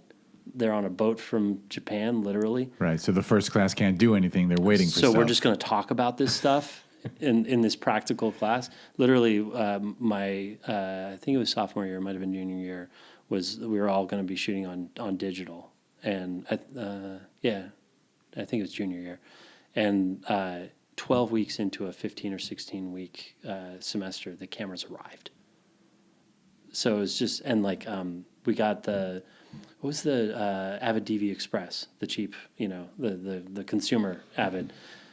We got it, and you got to use it, on your films. And there was a notepad next to the desk, pencil and paper. And when it crashed, you were supposed to write down what you were doing, and then that would be handed off to Avid, and you were literally paying $30,000 a year to alpha test. You were paying, You were paying insanely USC unstable tuition, who was also being paid by Avid. Right. So literally everyone's making money, but the poor kids who are just trying to make their student films. Just like the college athletes. Yeah, right. that was blown up when I was there too. That was kind of glorious. But it was great because it made me. It set me up for a career of like writing change and sort of like the new tech not being ready yet. Yeah, I didn't even put that together, but holy shit. It's yeah. my whole career has been My whole like career has been about adopting new tech. pushing things that are maybe not ready yet, that are gonna be great, into real projects and real productions, and learning the old stuff that it replaces, at least to a level of familiarity. Not necessarily mastery, but like I have edited film on a flatbed. I have edited sound mag on a flatbed. I have used a Moviola upright. I have recorded reel-to-reel audio. I've run a contact printer. I have spliced negative in the dark. I have loaded a film camera. I have I have also used computers for all of these things and digital cameras. So like that that understanding of the old school that was dying or being replaced in real time was actually, I was really like, I wouldn't have the career I have, and I wouldn't have done the things that I've done if that weren't the time that I was there. So that was my time there, and there's no changing it. And so like, would it have been awesome if I'd been there a little bit earlier or a little bit later, and I could have just focused on making movies and not on sort of like riding this chaos? Maybe, but that's not who I am, and honestly, I might have gotten bored, and I enjoy that churn and that chaos. I like making something work that hasn't worked before, and that's the carrier. Yeah, and you're definitely drawn to new technology. Yeah, addicted to it. Yeah. and it's not about like gadget envy. It's not about being first. It's about just kind of like, it does go back to kind of like magic and entertaining. And it's like, magicians are great because they actually are very high tech people. They just tend to use sometimes old machines, from a century ago, instead of, there are some magicians that do really cool stuff with iPads and and smartphones and stuff, and there's some very smart stuff going on. But a magician at the end of the day is trying to use whatever technology to amuse you and amaze you. And sometimes it's very, very, very low tech, but often there's some mechanical something, some mirror, some, something. And I view the type of entertainment I want to do similarly, where I'm not trying to be a magician, but I am trying to do something with technology that either hasn't been done before or you haven't seen it done that way, but have it be creative and ultimately have you hopefully not even notice the technology. It's hard with VR because you notice the technology, but to not have it be about the tech, and have you just, be That's like, the whole reason you're telling a story in VR, is so people are experiencing the story and not thinking about the fact. If they're thinking about the fact of how they're viewing it, yeah, you're in a you lot of haven't trouble. won them. Yeah. Well, and you have a tech demo, and Yeah. that appeals to. That was I worked for years at a company called Murata. That was for a while. It was Guillermo del Toro's kind of Imaginarium, and we did a lot of really cool, innovative, fun stuff. And we would get these, jobs would come in, and people with money would want to do something, and we would always kind of just be like, just stop. Don't talk about like you want to do a VR experience or you want to do an AR app or whatever. What is the experience? What do you want? What is the thing you want to create? And then we'll bring the tech in. But we might not be doing VR then. We might be doing projection mapping. We might be doing, let's talk about the experience you want people to have. And then the tech will come in to solve the challenges of delivering that. But, we might end up just doing a video, and it might be exactly Right. You need to know want. what their goal is. Yeah. So you can decide what tech appeals to it. Yeah. But you jumped way after school. So you get that undergrad degree, and I assume, but there were still like student films and stuff, like you were doing filmmaking and getting highly into the new tech that was showing up. I graduated, so my senior year, second semester, I basically was done. I was one of 13 people at USC that somehow slipped through the cracks for the first 7 semesters. None of us know how this happened, where at the beginning of our 8th semester, they said, you are supposed to have a minor. You have taken way too many film classes. For me, it was 36 units. They were like, you're 36 units short of graduating. And you need to make that up. And I was like, well, I guess I'm not getting a degree then, because like I can't afford My scholarship ends at the end of the semester. Like, I can't afford this. And like one class was like 3 units or something? 4 at the most. 4, okay. But those so they're talking about those 9 are big more classes. Yeah, so, yeah. So they're talking about Yeah. 2-3 semesters. No, easily, Yeah. 2 more, easily. And Yeah. and it just turned out that all 13 of us had the same advisor who just messed up. She had just, because every semester you take your syllabus and you go, this is the classes I'm taking. So they wouldn't give me a minor in film, but I technically majored and minored in film. So that last semester, they were basically like, you cannot take any more film classes. Like, you've got to stop. You have to take something. You have to minor in something. So I was kind of not forced out of the film school, but sort of. And so I made a short film that took 2 years to finish after I graduated. And, it wasn't quite 30 minutes long. And, I had to do a big, CineSpace in Hollywood, did like a friends and family and cast and crew screening.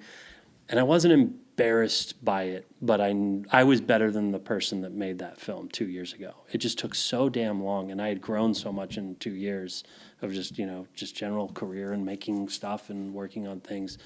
I was like, I can't do that. I can't take 2 years, and it can't cost thousands of dollars and that I don't have or can't afford to spend. So I just flipped my mentality out after college to treating filmmaking like working out, where it's just go to the gym, do little reps. Don't try and like set a gym record or personal record or world record, deadlift. Like just work out as cheaply and as quickly. Keep the muscles. Just make stuff as fast as you can and as cheaply as you can, and over and over and over, and then you'll be ready to do these big things. And so I just started shooting on DV, and I had friends that were trying to get short ends and raise $50,000 to make this short film, and it took them 5 years to raise the money and make it, and they ended up with a film that like they should have made 20 films in that time, and they would have been 20 films better, and so I just went for this like fast, cheap, good enough kind of approach, and also cutting losses, filming something and then never editing it, because I was like, we've gained every ounce of value out of this. And that's what you were doing in your spare time. You want to share what I was working in visual effects for movies. So you went into VFX. I made my first job out of college was I was a post-production runner for CSI Miami for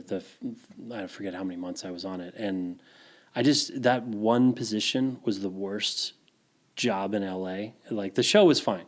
Everyone, lovely people, it was a good show. But the post PA, my job was, I was working 70 plus hours a week, making minimum wage, driving my car. I was in the car the entire time. I had no interface with anybody. It was the Hollywood system of where the idea is we're going to abuse the kids for the first year or 3. And then they'll toughen up and they'll come through. And then they'll know how things work here. But I literally had no... Unnecessary. I wasn't in an office, so I wasn't learning those things. I was just in a car. My only interaction was receptionists, as I would pick up tapes, hand off tapes.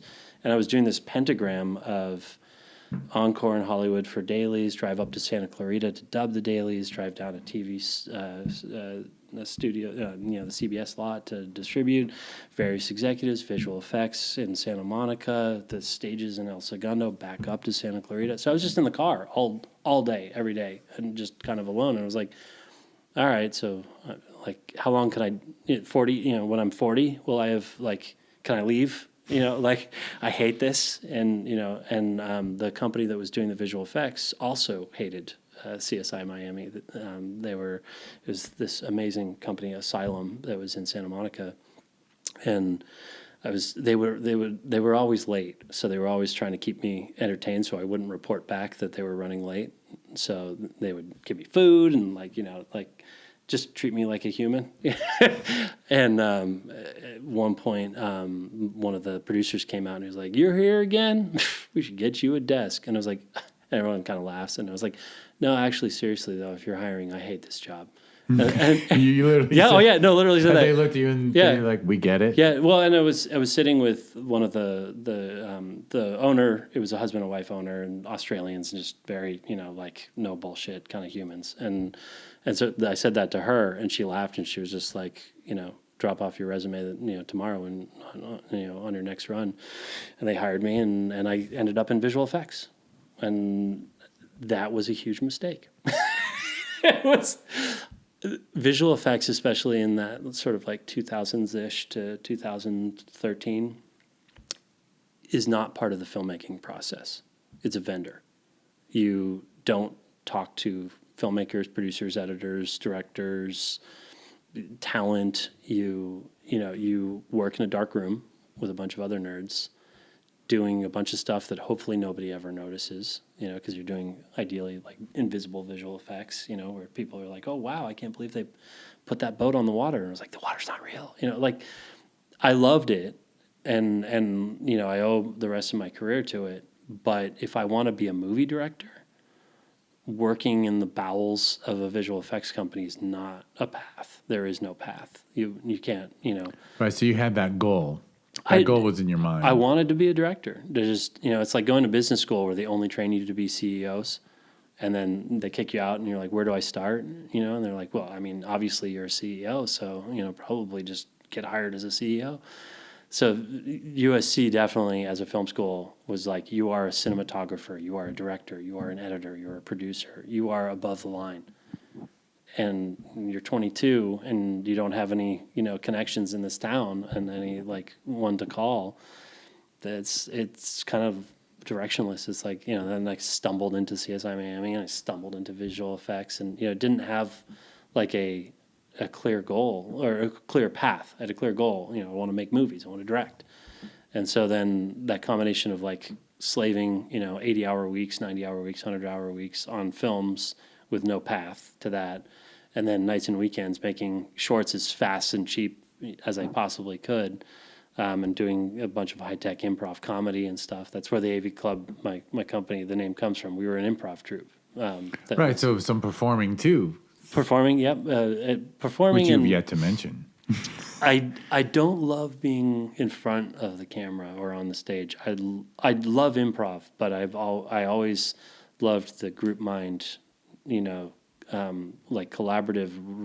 It was more about the the writing that's happening in improv. Right, like live writing. Yeah, it's really amazing, and I love that aspect of it. I never really loved performing, like not deeply, but I was doing, kind of all of that, and then in around 2011, so I ended up at a company doing visual effects that became Murata. It basically was motion theory, and then Guillermo del Toro and Guillermo Navarro came in and made it Murata. It was incredible. It was end of 2010. It was amazing, life-changing. Must have been amazing. It was incredible to be involved with. It was incredible. That level of artist. It was, just astounding. And I kind of had this like crisis, not crisis, of realizing that not that I needed to give up my dream of being a movie director, but that the thing that I always wanted to do didn't exist anymore. That there are a few people, maybe 40, maybe 50 people total on the planet, most of them men in their 50s and 60s, that are doing the job that I wanted. But that job, like those seats are filled, they're not looking for a new Cameron. They're not looking, for a new Fincher. They're not. They say they are, but they're not. Those seats are filled, and they're not looking for, upstart. So it was this, and also the folks in that lower tier to mid tier that are not those, A-lists with decades of, of force that they can apply to get, what they think is right. Their lives are miserable.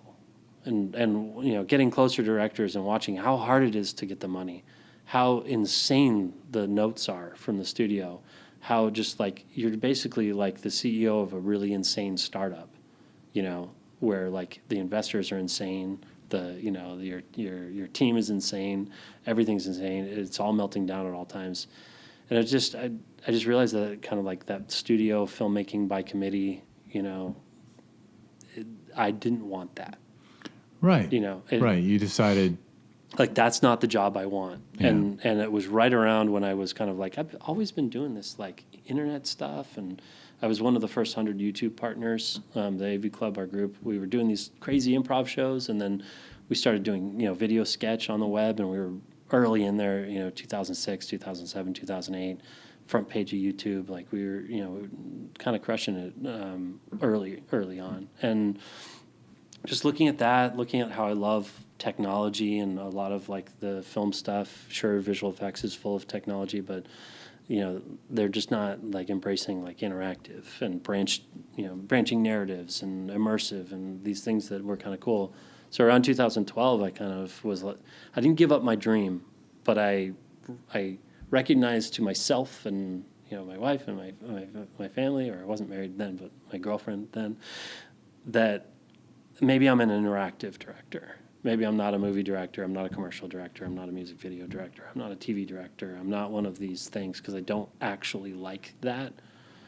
Maybe I'm a guy that does like immersive. And then VR came a couple years later, 2013, 2014. And it was like, this, not only this, but this, and just, wanting to do, apps, but apps that are narrative and storytelling and create VR, but not like games, tell stories, and AR and immersive theater and all these things. And so that kind of like transition from like VFX kind of saved me from being on a path that would have put me into those seats that I think I probably would hate. I think like being an AD on a TV series and just trying to work your way up in that department. I would hate it.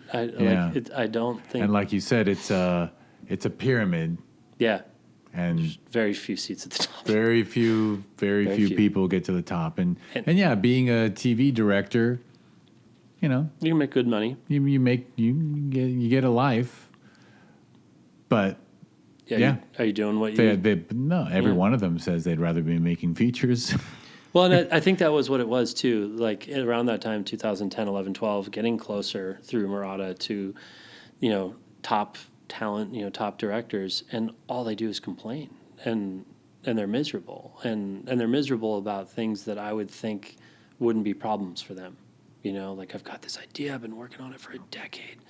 And nobody believes in it, and I have to make this stupid movie or I have to work on this commercial, because I got to pay my mortgage. And I was like, holy shit. Like, very few people understand it. I actually learned this from, of all people, I don't mean to name drop. Maybe I shouldn't name drop, but I was at a backyard barbecue because my girlfriend's very good friend was dating a guy in a very famous improv troupe. Mm-hmm. So there were famous people there.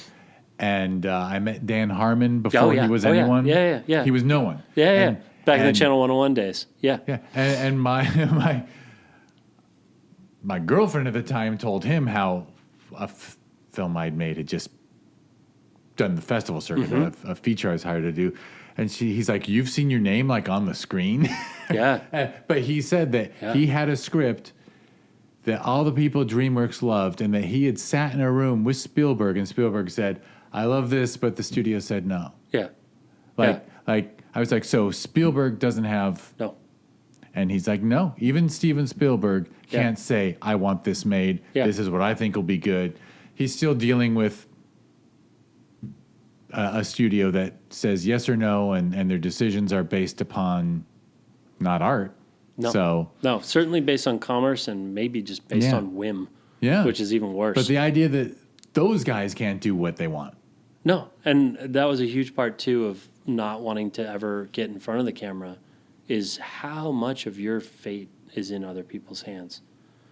Like, you could be the most talented, the most driven, the most focused, the most, like, clear-headed actor on the planet with a clear path, and you are, like, just at the mercy of everyone else. And success is really going to... Success is not related to talent and effort. No.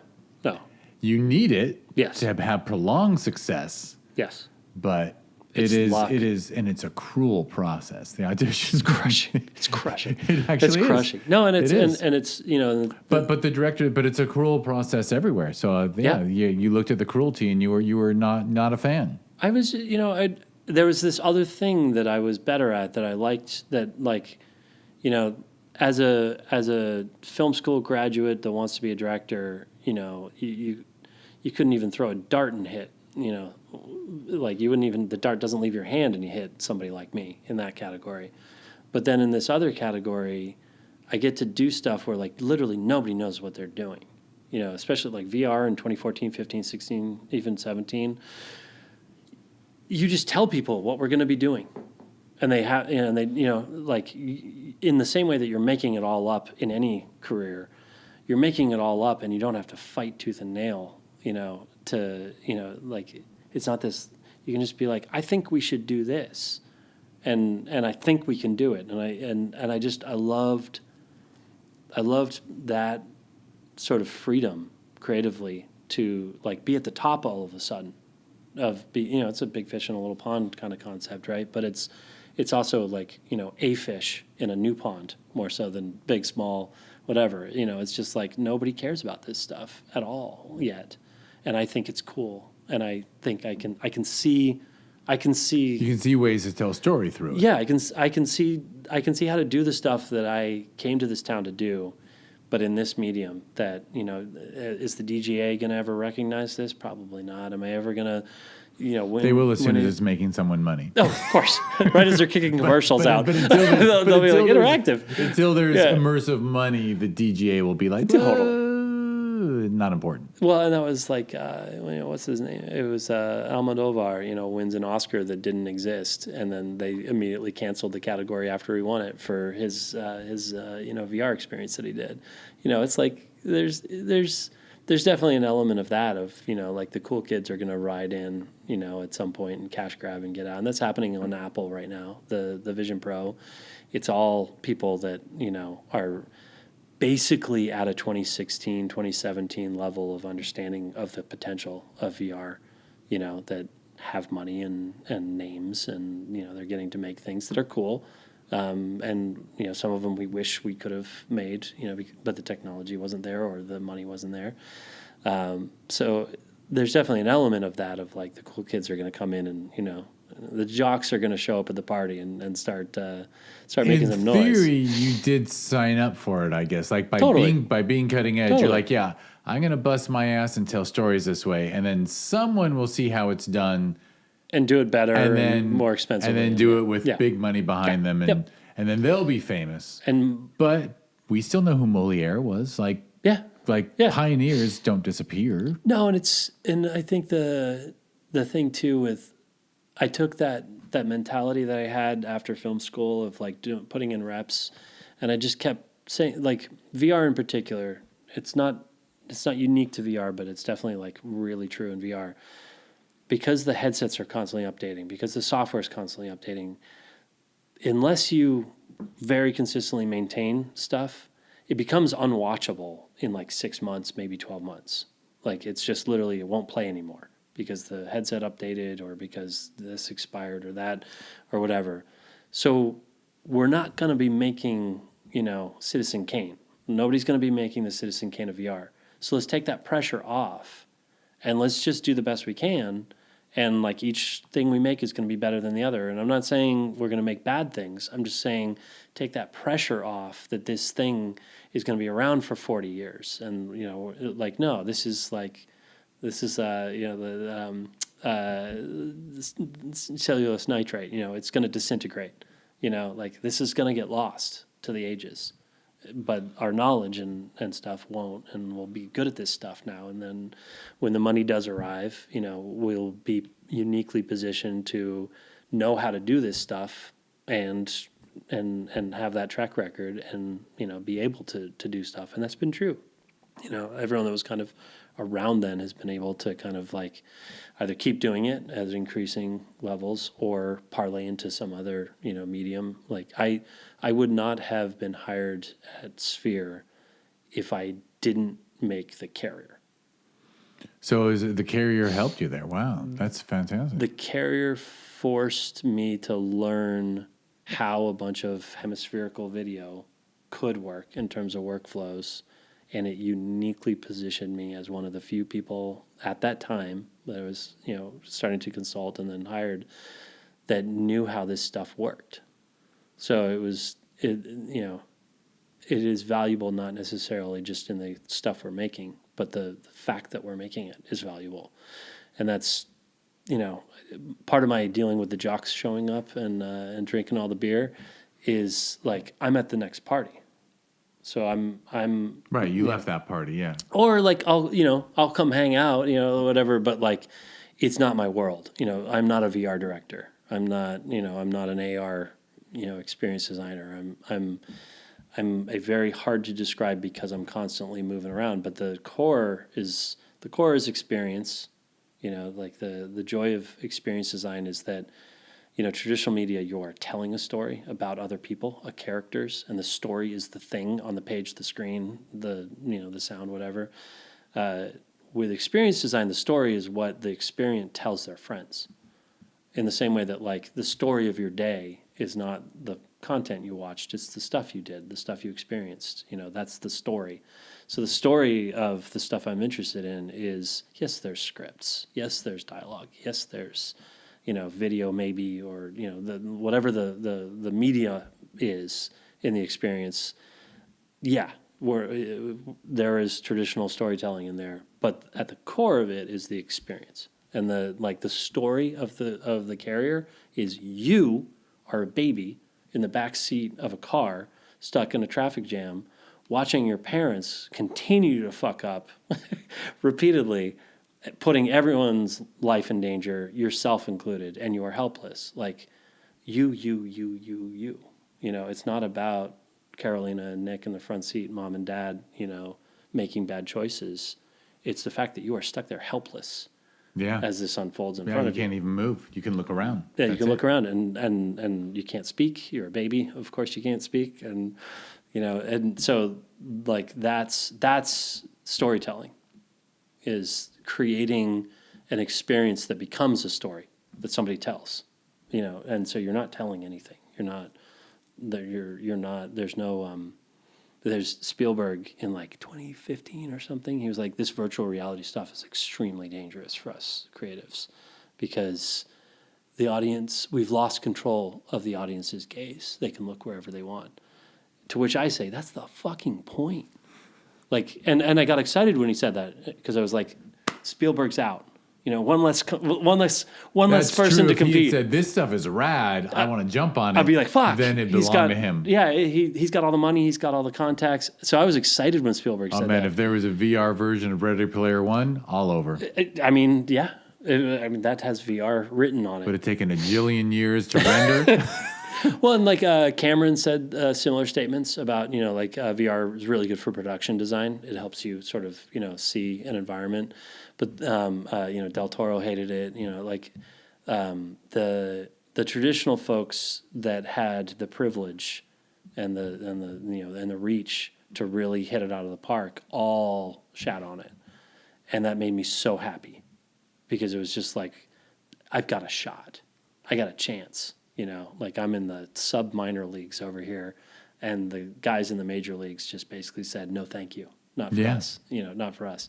So that is kind of where I have always gone, and where that's where I want to go now, is like where people aren't yet, because it's free. Not free financially. It's open, but it's open. Yeah, the field is open. It's wide open, and which is also another word for fair, almost. Yeah, and there's not a lot of nepotism or privilege or the counter side is there's not a lot of money in some of these things.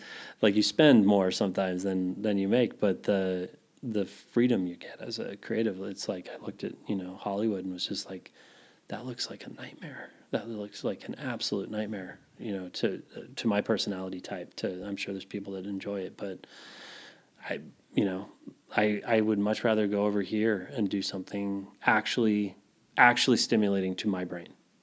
So actually new. Actually, when I was in visual effects, I'd be on a movie for 18 months, and I loved the first month where we would figure everything out and we would do the first shot, and then the next 17 months would be just trying to nail that exact thing 400, 600 more times. And I hated that deeply, that just rinse and repeat, just you nailed the landing, amazing. Now do No it. insult to plumbers, but yeah, you become a plumber. You're just doing a job. And you're just fitting the pipes together. And you're finding joy, like unique challenge and stuff. But ultimately, the goal is like we did all the cool stuff in the beginning. Now just focus, and so I always just loved that cool stuff. And now my career, as much as possible, is that weird cool stuff of like, we don't know how to do this, we don't have a pipeline, we don't have, we're not just rinse and repeating, where everything we do is going to be the first time, and we're just going to throw it up and be like, that's cool, I like that, I don't do that, do that, just chase that. And that's where I have been living exclusively for the last year, and that's where I want to continue to live in that zone of just kind of like actual creative, actual flow, actual, new things, actual,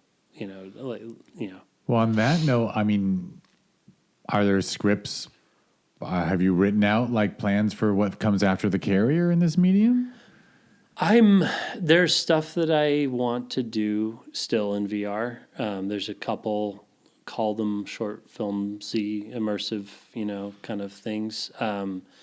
And one of them's probably gonna happen. I don't want to jinx it by talking about it, but it would be if we made it would be sort of volumetric video, right? So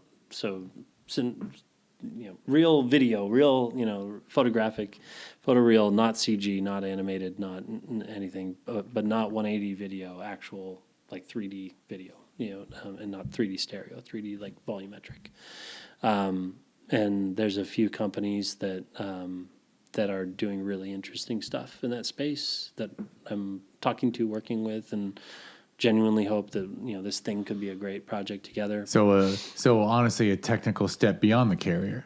Oh, big time! Yeah, because you're going from 180 to that's to me to like, environments that can be explored. It sounds like and I like animation and obviously like CG, but I love actors and cameras, and I the problem with fix it in post is you can, and like I love the pushback that's been bounced around town for the last few years of fix it in pre, right? Like plan better.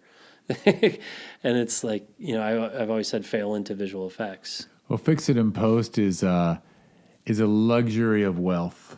Right? And this town has gotten lazy because of it. Yeah. Lazy. Whereas, I'm a funny aside, but like in the 90s, if you were on an indie set and one of your crew said, well, you can fix it in post, that was the day you should fire them. Absolutely. Because they're like saying, I won't do my job well enough to save you money. That's the counterpoint to fix it in post when set on set is, so we're admitting we're failing right now. Yeah. Yeah, you're doing a bad job? Right now. What do you mean fix in post? Yeah. VFX will be there for you. It'll save your ass.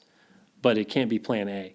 It can't be, we're not going to plan anything. We're not going to figure this out. We'll just fix it in post. We'll figure it out when we get to post. Frame by frame, we'll fill in Kevin Costner's bald spot in Waterworld. Yeah.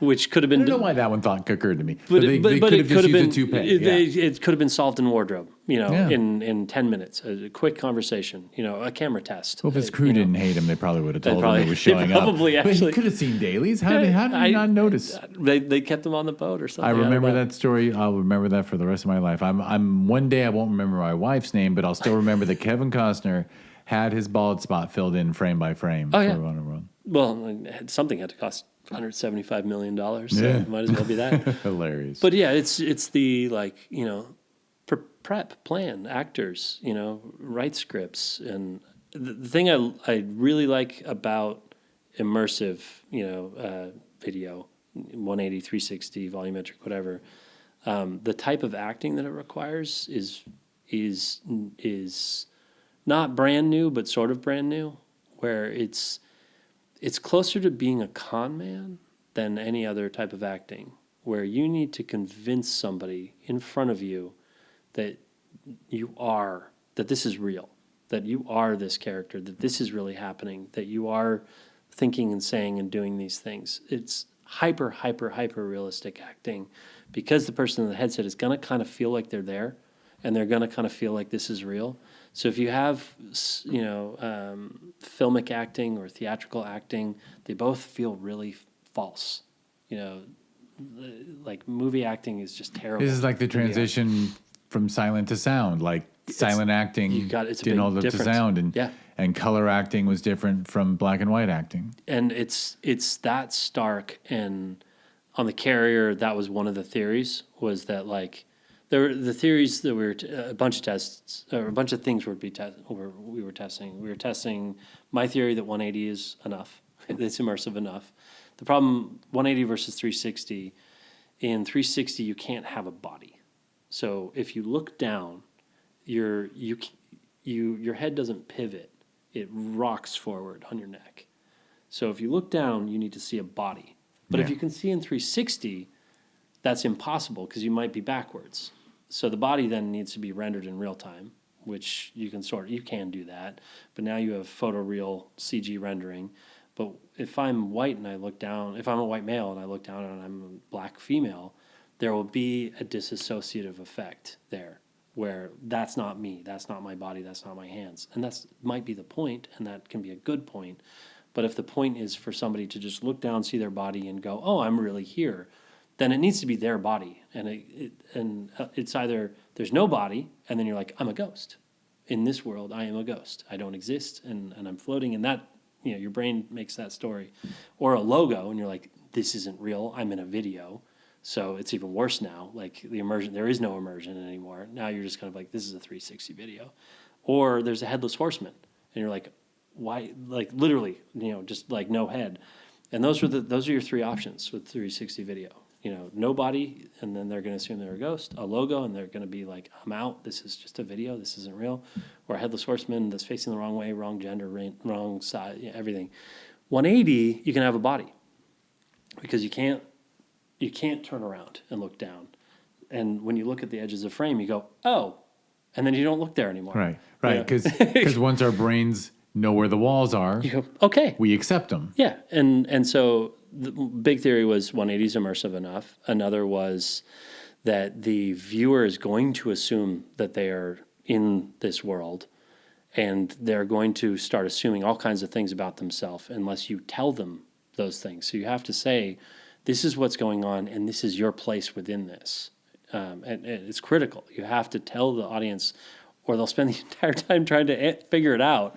And if it's not written into it, and it's not like, it's not actually intended, they're going to spend the entire time just being like, "Right, but who am I? Like, but who?" Yeah, how long would it who have taken am to I? figure out you're a baby if, you had to give clear cues? And you look down, and we had a Yeah. puppet. We had Yeah. we had a headless puppet. We had a puppet with a camera for a head. You look down, you see a baby puppet. Its feet are moving. Mom and dad are right there. They're talking to you, and Yeah, so it's crystal clear. I'm a baby, and I'm the third character in this drama, without requiring interactive input, choices. And interestingly, because of what we carry in our minds and how we project our feelings onto the screen, and we feel an attachment to our parents. Yeah, Like when Yep. our parents get out of that car, it's pretty fucking stressful. very stressful, and it's claustrophobic, and it's upsetting, and it's a period piece. It takes. But you don't feel that way. Well, sometimes you feel that way for a character in a horror film. Yeah, But it was more intense. but it's you You care more Yeah. about the people you're sharing the screen with. and your It's really fascinating. Your actually. anxiety is the baby's anxiety, and it's not vicarious. You're not living. Man, see, if this stuff was known well enough, there'd be psychology professors writing dude, it's about full. how all this affects It's- the viewer. It's a rad. So different. like wide world. The reason it's a period piece. It takes place. I forget. I'm not forgetting. I think it takes place in '98. We have a Thomas guide that says 1998.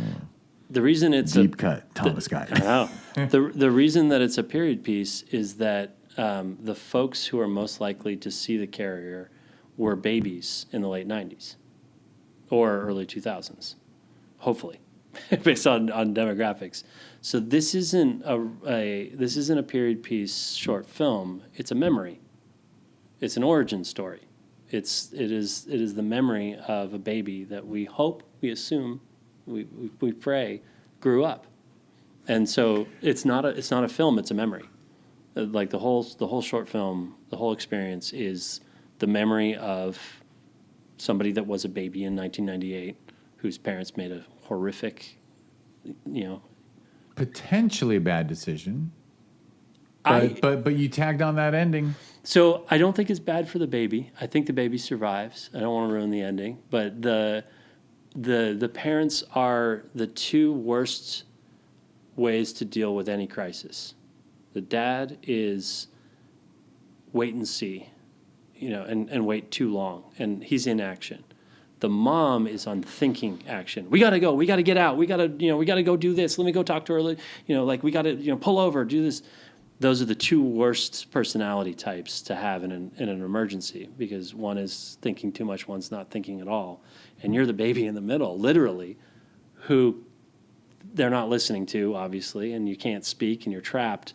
And hopefully, as a viewer, you're witnessing these two ends of extremes, and being frustrated that they're not doing the middle, because the middle is how you survive this, and so it's a survival film, and it's meant to kind of test these theories of acting, and it's 3 long takes, it's 3 scenes in 10 minutes, and we rehearsed it like theater, not a film, we did like 6 takes ish of each of the first 2 scenes. It was like your day is really weird, where it's like you're still on your first shot at lunch, and I could just feel it. Like nobody on the crew really had done a lot of VR, and I could just feel this, like especially like are we gonna get done? Or like this guy, we're hosed. And then we finish early because we only had 2 shots to do. There's no coverage. We're not turning around. We're just like we're gonna spend a lot of time on this, and we're gonna run it, and we don't have to move on. We're not losing the day, so it's gonna feel like we're way behind, and then we're done. And that's what happened. And we finished both days early, and we got through it, and like that pace for a crew, that style of acting, looking into the lens, that was Carolina and Nick fighting decades of training, having their hands slapped with rulers. Do not ever look into the lens.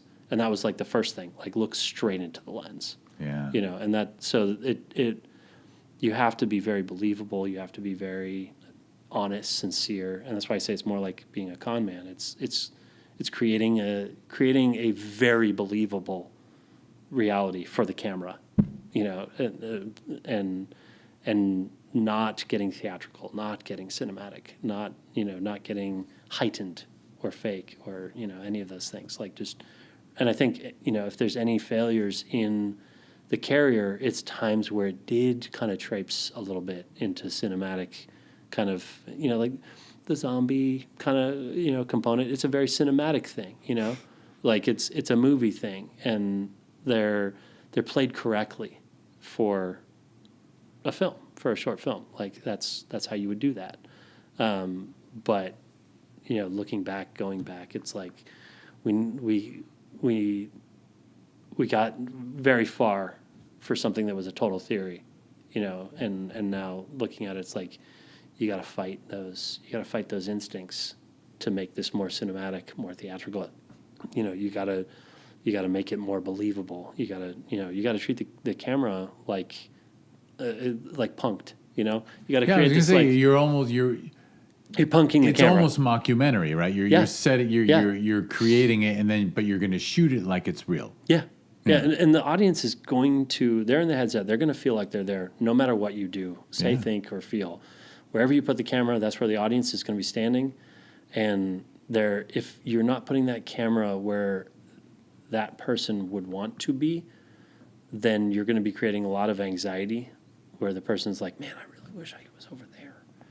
I wish I could see it from the other side. I wish I wasn't here at the back. I wish I was in the front seat. I wish I was over here. And you can use that, like in the Carrier, you're trapped in the back seat, and that's that was the genius of the Carrier, is that horrible. You put us, but you made the character so that there's no thought of I've got to get out of here myself. Like you can't flee because you're stuck in a car seat. Yeah. You're stuck, and that's the point. And literally. You're a useless little baby. You're going to taste real good to that zombie. so good. But yeah, and that's that to me is the awesome power of the medium is like if you're thinking experientially, then your first thought, I think most people's first thought, and you see this happening in the Apple shows, is like, what is the story I want to tell? And the flip should be, what experience do I want to give someone? You know, like Harry Potter's cool, but being the most magical boy on the planet would be cooler. It kind of like, I don't love, in fact, I kind of borderline hate like superhero films because it's kind of like watching billionaires, right? Like billionaires complain about billionaire problems. Oh, you can fly and your girlfriend broke up with you. You know, like you can see through walls, but you know, like, whatever, you're sad today. It's like, those are legitimate feelings and I get it, but like, it's hard to feel bad for, when a billionaire is like, oh man, I'm feeling down today. It's kind of like cry me a river. So, the billionaire superhero is another issue. But I mean, whenever a stand-up comedian decides to make fun of the whole Superman thing, like, do you need anyone else?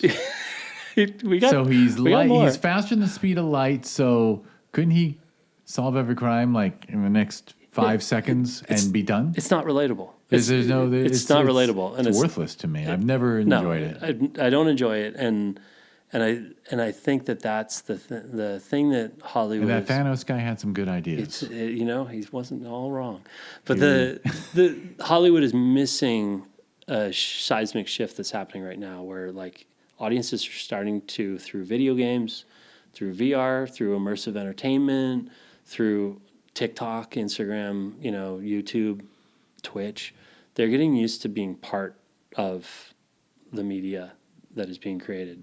They are used to being a peer.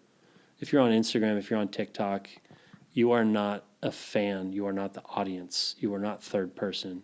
You have a smaller following, but you are also a creator. You also post your own stuff. You comment. They liked it. You're involved. You're on a level with the content you're creating, and immersive content. It's very addicting if you kind of pay attention to that. It is the killer app is on its way. If more creators are kind of focused on that, of like, I'm not going to focus on, putting the Marvel characters in VR so that you can like watch Tony Stark save, Manhattan from a unique perspective.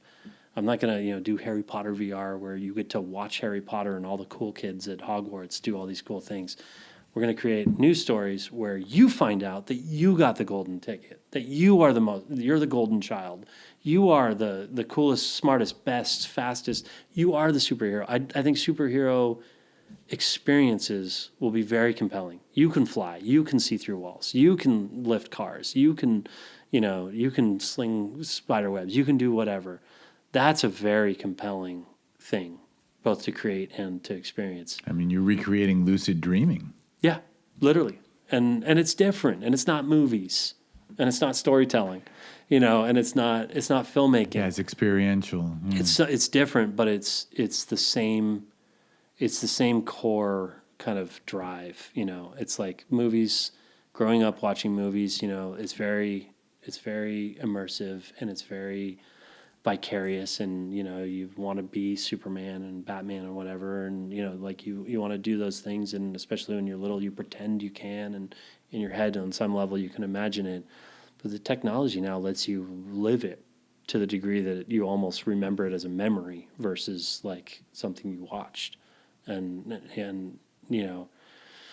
I think like that's the zone that I want to go to, and it's not just VR, it's not just AR, it's not just installations and live events. It's kind of all of it. It's like I want to be creating experiences where people, whatever story is being told, is down to the individual. I did this. Oh, weird. That's funny. I was right next to you, but I did that. Like we had two different stories, and it's not just like a branched choose your own adventure narrative. It's just like, I was just blown away looking out the window. I just loved looking, at the waves outside the ship. Really? Because I was like down in the boiler room, I got to run the engine, like those are two very valid experiences that are, fully, rewarding. So if you can start creating stuff like that, where somebody could, if they want to, stare at a crack in the wall and be having a great time, while somebody else is off fighting dragons in the same experience, that's huge success, and that's really dangerous for traditional creatives because you've lost all control. There's no control left. You're a host at a party, and what the guests do is up to them. Right. It's a totally different mindset. So that's where I'm going is hosting parties. Which is fun. All right. Yeah. Well, this is excellent. And I'm just going to grab this opportunity to wrap it up. Because sadly, and by the way, I think I'm going to break this into two. Two-parter. Well, because at an hour and 9 is when we started with your youth. So I think and I might Put that even release first, maybe. that one first. Yeah, that one's, because the first, it's funny, I'll have to come up with a title for the first half. But I think the first half would be like, something just techie tech talk or something. I don't know. It's just it's the Carl Sagan, we could do a weekly, but Yeah, totally. It's the I know it's all interesting, and we didn't talk about anything anyway. Website, social media, all my stuff. Yeah. Do you want? We'll make them clickable links as always. Yeah. My main site is andrew-cochrane.com, but my current fun thing that I'm working on is loud-movies.com, which is this wild, immersive, cinematic rave thing that we're creating. Talking about hosting a party. That's the biggest party. That's the most creative. There's an LED floor, people. Floor. We got 2 projectors now. Oh, we're projecting on both walls. Yeah. Shit, I haven't been there for. You got to come back. It's been too long. I'll show you some photos afterwards. But if you go to loud-movies.com, that's what. Yeah. That's what I spend most of my. We'll make those clickable links. Yeah. And that's just something you're doing. That's because it interests you and it's fun. That's a whole nother. But podcast. You're not going to stop making films or making. So I think actually, honestly, projects maybe. I mean, it's because you are doing creative stuff. So the Loud Movies thing, it's been in a pure R&D phase and is turning into now like starting to make stuff. I have never been more actively creative than I have for the last year doing Loud Movies. Like, I spend as much time as I possibly can in the studio.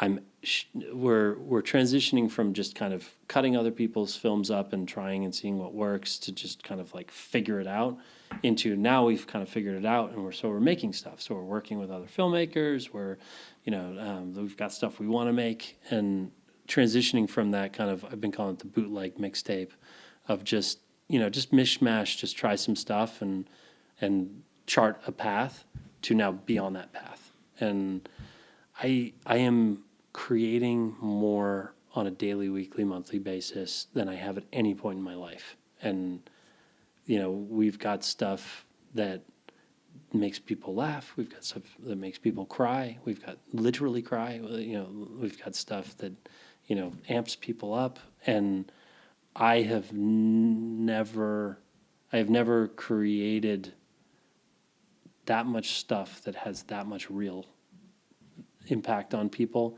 that I got to be 10 feet away from when they were, experiencing it. So it's like, it's so visceral. It's so, it's so ground level. And so, and rewarding and insane, immediate. Yeah. Insane. And just like every time we try something. And you're always filling up the room? Yeah. Yeah. And that's the funny thing. You don't even, I say to myself, wow, maybe I can pull, but the funny thing is like, you don't even need the people who are going to the festivals to come check out Loud Movies because Loud Movies is a packed house. Well, and it's a very wide swath. There are people that just like to dance. There are people that just like cinema. But if someone goes to loudmovies.com, can they sign up on your email list? Yeah, there you go. And then get on the guest list. If you're in the Los Angeles area or visiting, come. You should try to check out Loud Movies. Loud-movies.com. It's very cool. It's wild. Super cool. Yeah. Yeah, and I'm gonna wait. Well, anyway, no jokes about being sober or not. But one of these days, I'll come and I'll be really wasted because I feel like I want to do that once. I think my favorite thing about the Loud Movies experience right now is that everyone has been able to define their own version of experiencing it, where there's people that just dance, don't even watch the films, people that sort of dance, mostly watch the films, people that sit in the back and watch the people watching the films and dancing, everything in between, sober, messed up, every full spectrum, all ages. Like we've had literal babies crawling around on the LED floor, not showing the more PG-13 films to them, and all the way up into people in their 60s, So 70s, that LED 80s. floor is like a fucking game. Like I It's so couldn't cool. help but So start cool. trying to keep my feet in certain Yep. colors and Yep. things. It brings out the kid in you. Actually, It does, and it's meant to be. It's meant to be sort of like a group project. Every time we do a demo, it should be we're gonna do what everyone wants to do and decides to do, not we're gonna tell you what to do, or you're gonna sit quietly and watch, or so having that space to define your own experience. Are you going to wear the headphones or not wear the headphones? Are you going to talk? Are you going to watch? Are you going to sit? Are you going to stand? You're going to go outside. And having that kind of flexibility has created this weird. You want to talk about 4-quadrant entertainment. It's everybody has a different thing that they love about it. That is the reason they come back, and it supports those simultaneously. And that's wasn't necessarily. I was like, I don't know how big this audience is, and it's insane how big the audience is in terms of like the people that enjoy this enjoy it for different reasons. Therefore, more people enjoy it than you would think. Because it's. I think the only people so far that haven't totally loved it are people that come in expecting sort of like a very slight update to the temple of cinema, the quiet in the dark, respectful, director's vision. Maybe there'll be Q&A. There will definitely be credits that will stop talking, standing ovation, pay attention, yeah. Yeah. And there's been a few comments from a few folks that are kind of in that mindset that are sort of like, why don't you take everything that makes this Loud Movies out of it and just do a short film screening? Just project shit on the wall and have maybe seats. extend it to the floor. And have Yeah, seats yeah. because it gets really tiring. Like get rid of the lights because they shine in your eyes and they make it hard to see the film, and Yeah. like bring the dialogue back. And Look, it wouldn't be right if everyone loved it, right? no, So and that's exactly. and I'm happy to annoy those people. I'm happy to upset those people because it's an institution that needs shaking up. It's very hard to, on the one hand, be telling an audience, sit down, shut up, don't steal this, don't pirate this, number one, don't do fan fiction, number two. This is us, we are the creator class, we are the A-list, we are the, you have that on one side, and then on the other side is Mr. Beast going, hey guys, hey gang, hey crew, hey chat, come on in, hey, big hugs and community and first person and second person and inclusive entertainment, and not inclusive in a like whitewashing DEI kind of like concept, right? Like no, I'm not saying against DEI. I'm just saying misuse of DEI. Like 5 minutes ago, I was proud of us because we didn't bring up politics No, for 2 I know. hours. But that sort of that hand waving, like we put a flag on our front page for Pride Month, so we're totally inclusive. Like the stuff that kids are growing up with now is so addicting because it's so actually inclusive and so actually interactive, immersive, in person, and everything. So that concept of that temple of the director and the auteur theory and all that shit is done. So any attempt to preserve it is like too late. It's postmortem, but it's also missing the point, which is like the kids aren't going to see your 3-hour boring ass movie because they have no taste or no attention span or no sophistication or whatever.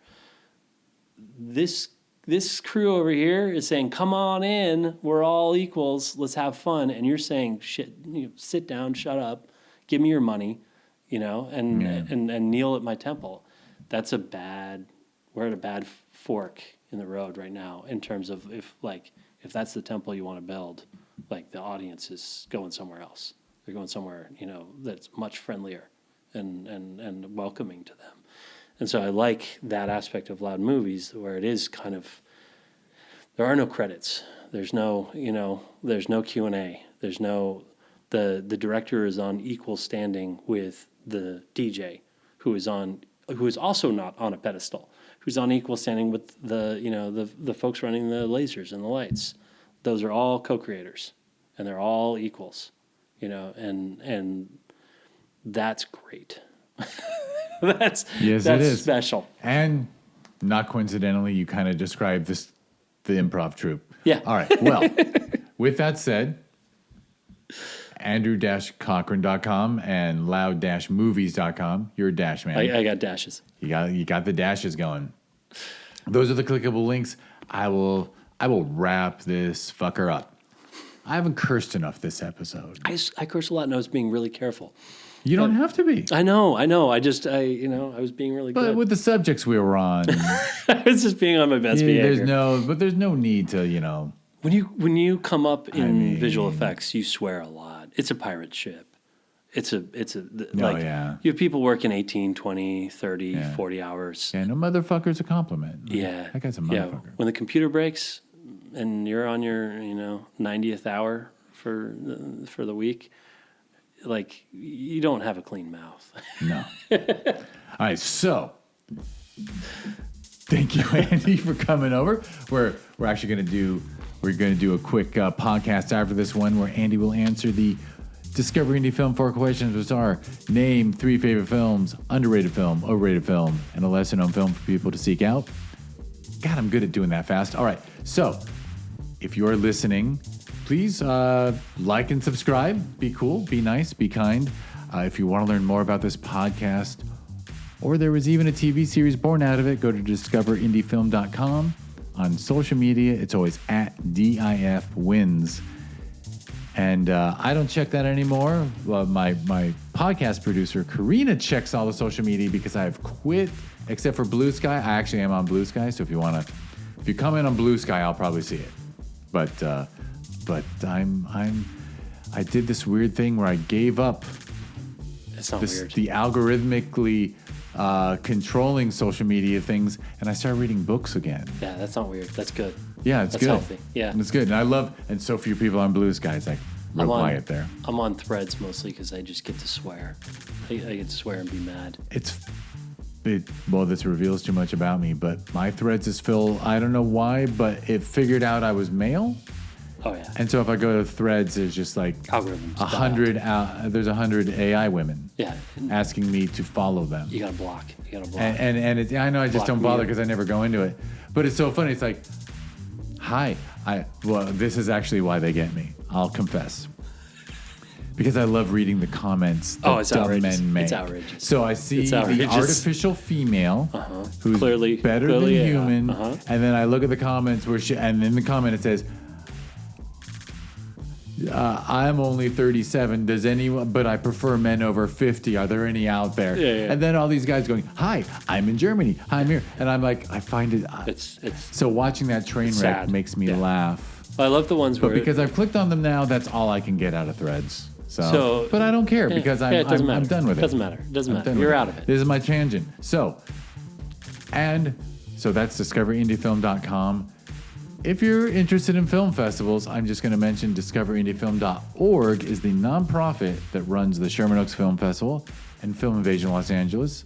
Andy and I discussed both, probably I can't even remember in what hour, but The Carrier, I'll add, Andy's filmed The Carrier at Film Invasion Los Angeles in 2024, took home the Audience Award for Best Immersive Short, and at Sherman Oaks Film Festival, the Grand Jury Award for Outstanding Immersive Short.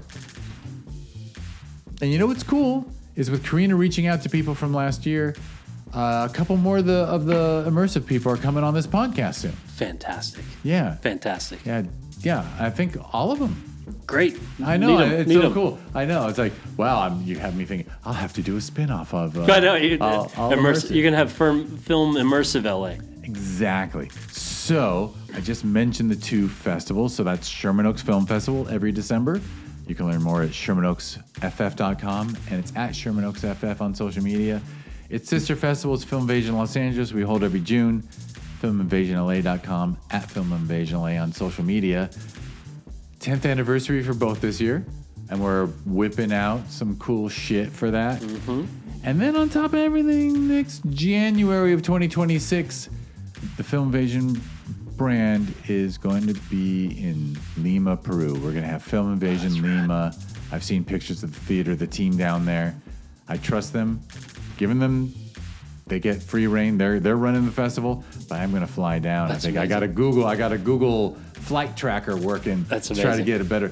I know, isn't that cool? That's so cool. And it's in the old Spanish quarter of Lima, where like the theater looks like Spain. Yeah. That's going to be amazing. It's groovy. I know, and believe me, that's after many false starts of many people. We almost had Film Invasion London. We almost had Film Invasion San Francisco or Oakland, a couple different cities. Every time I meet someone I trust, I'm like, well, if you're interested, Do it. That's awesome. yeah.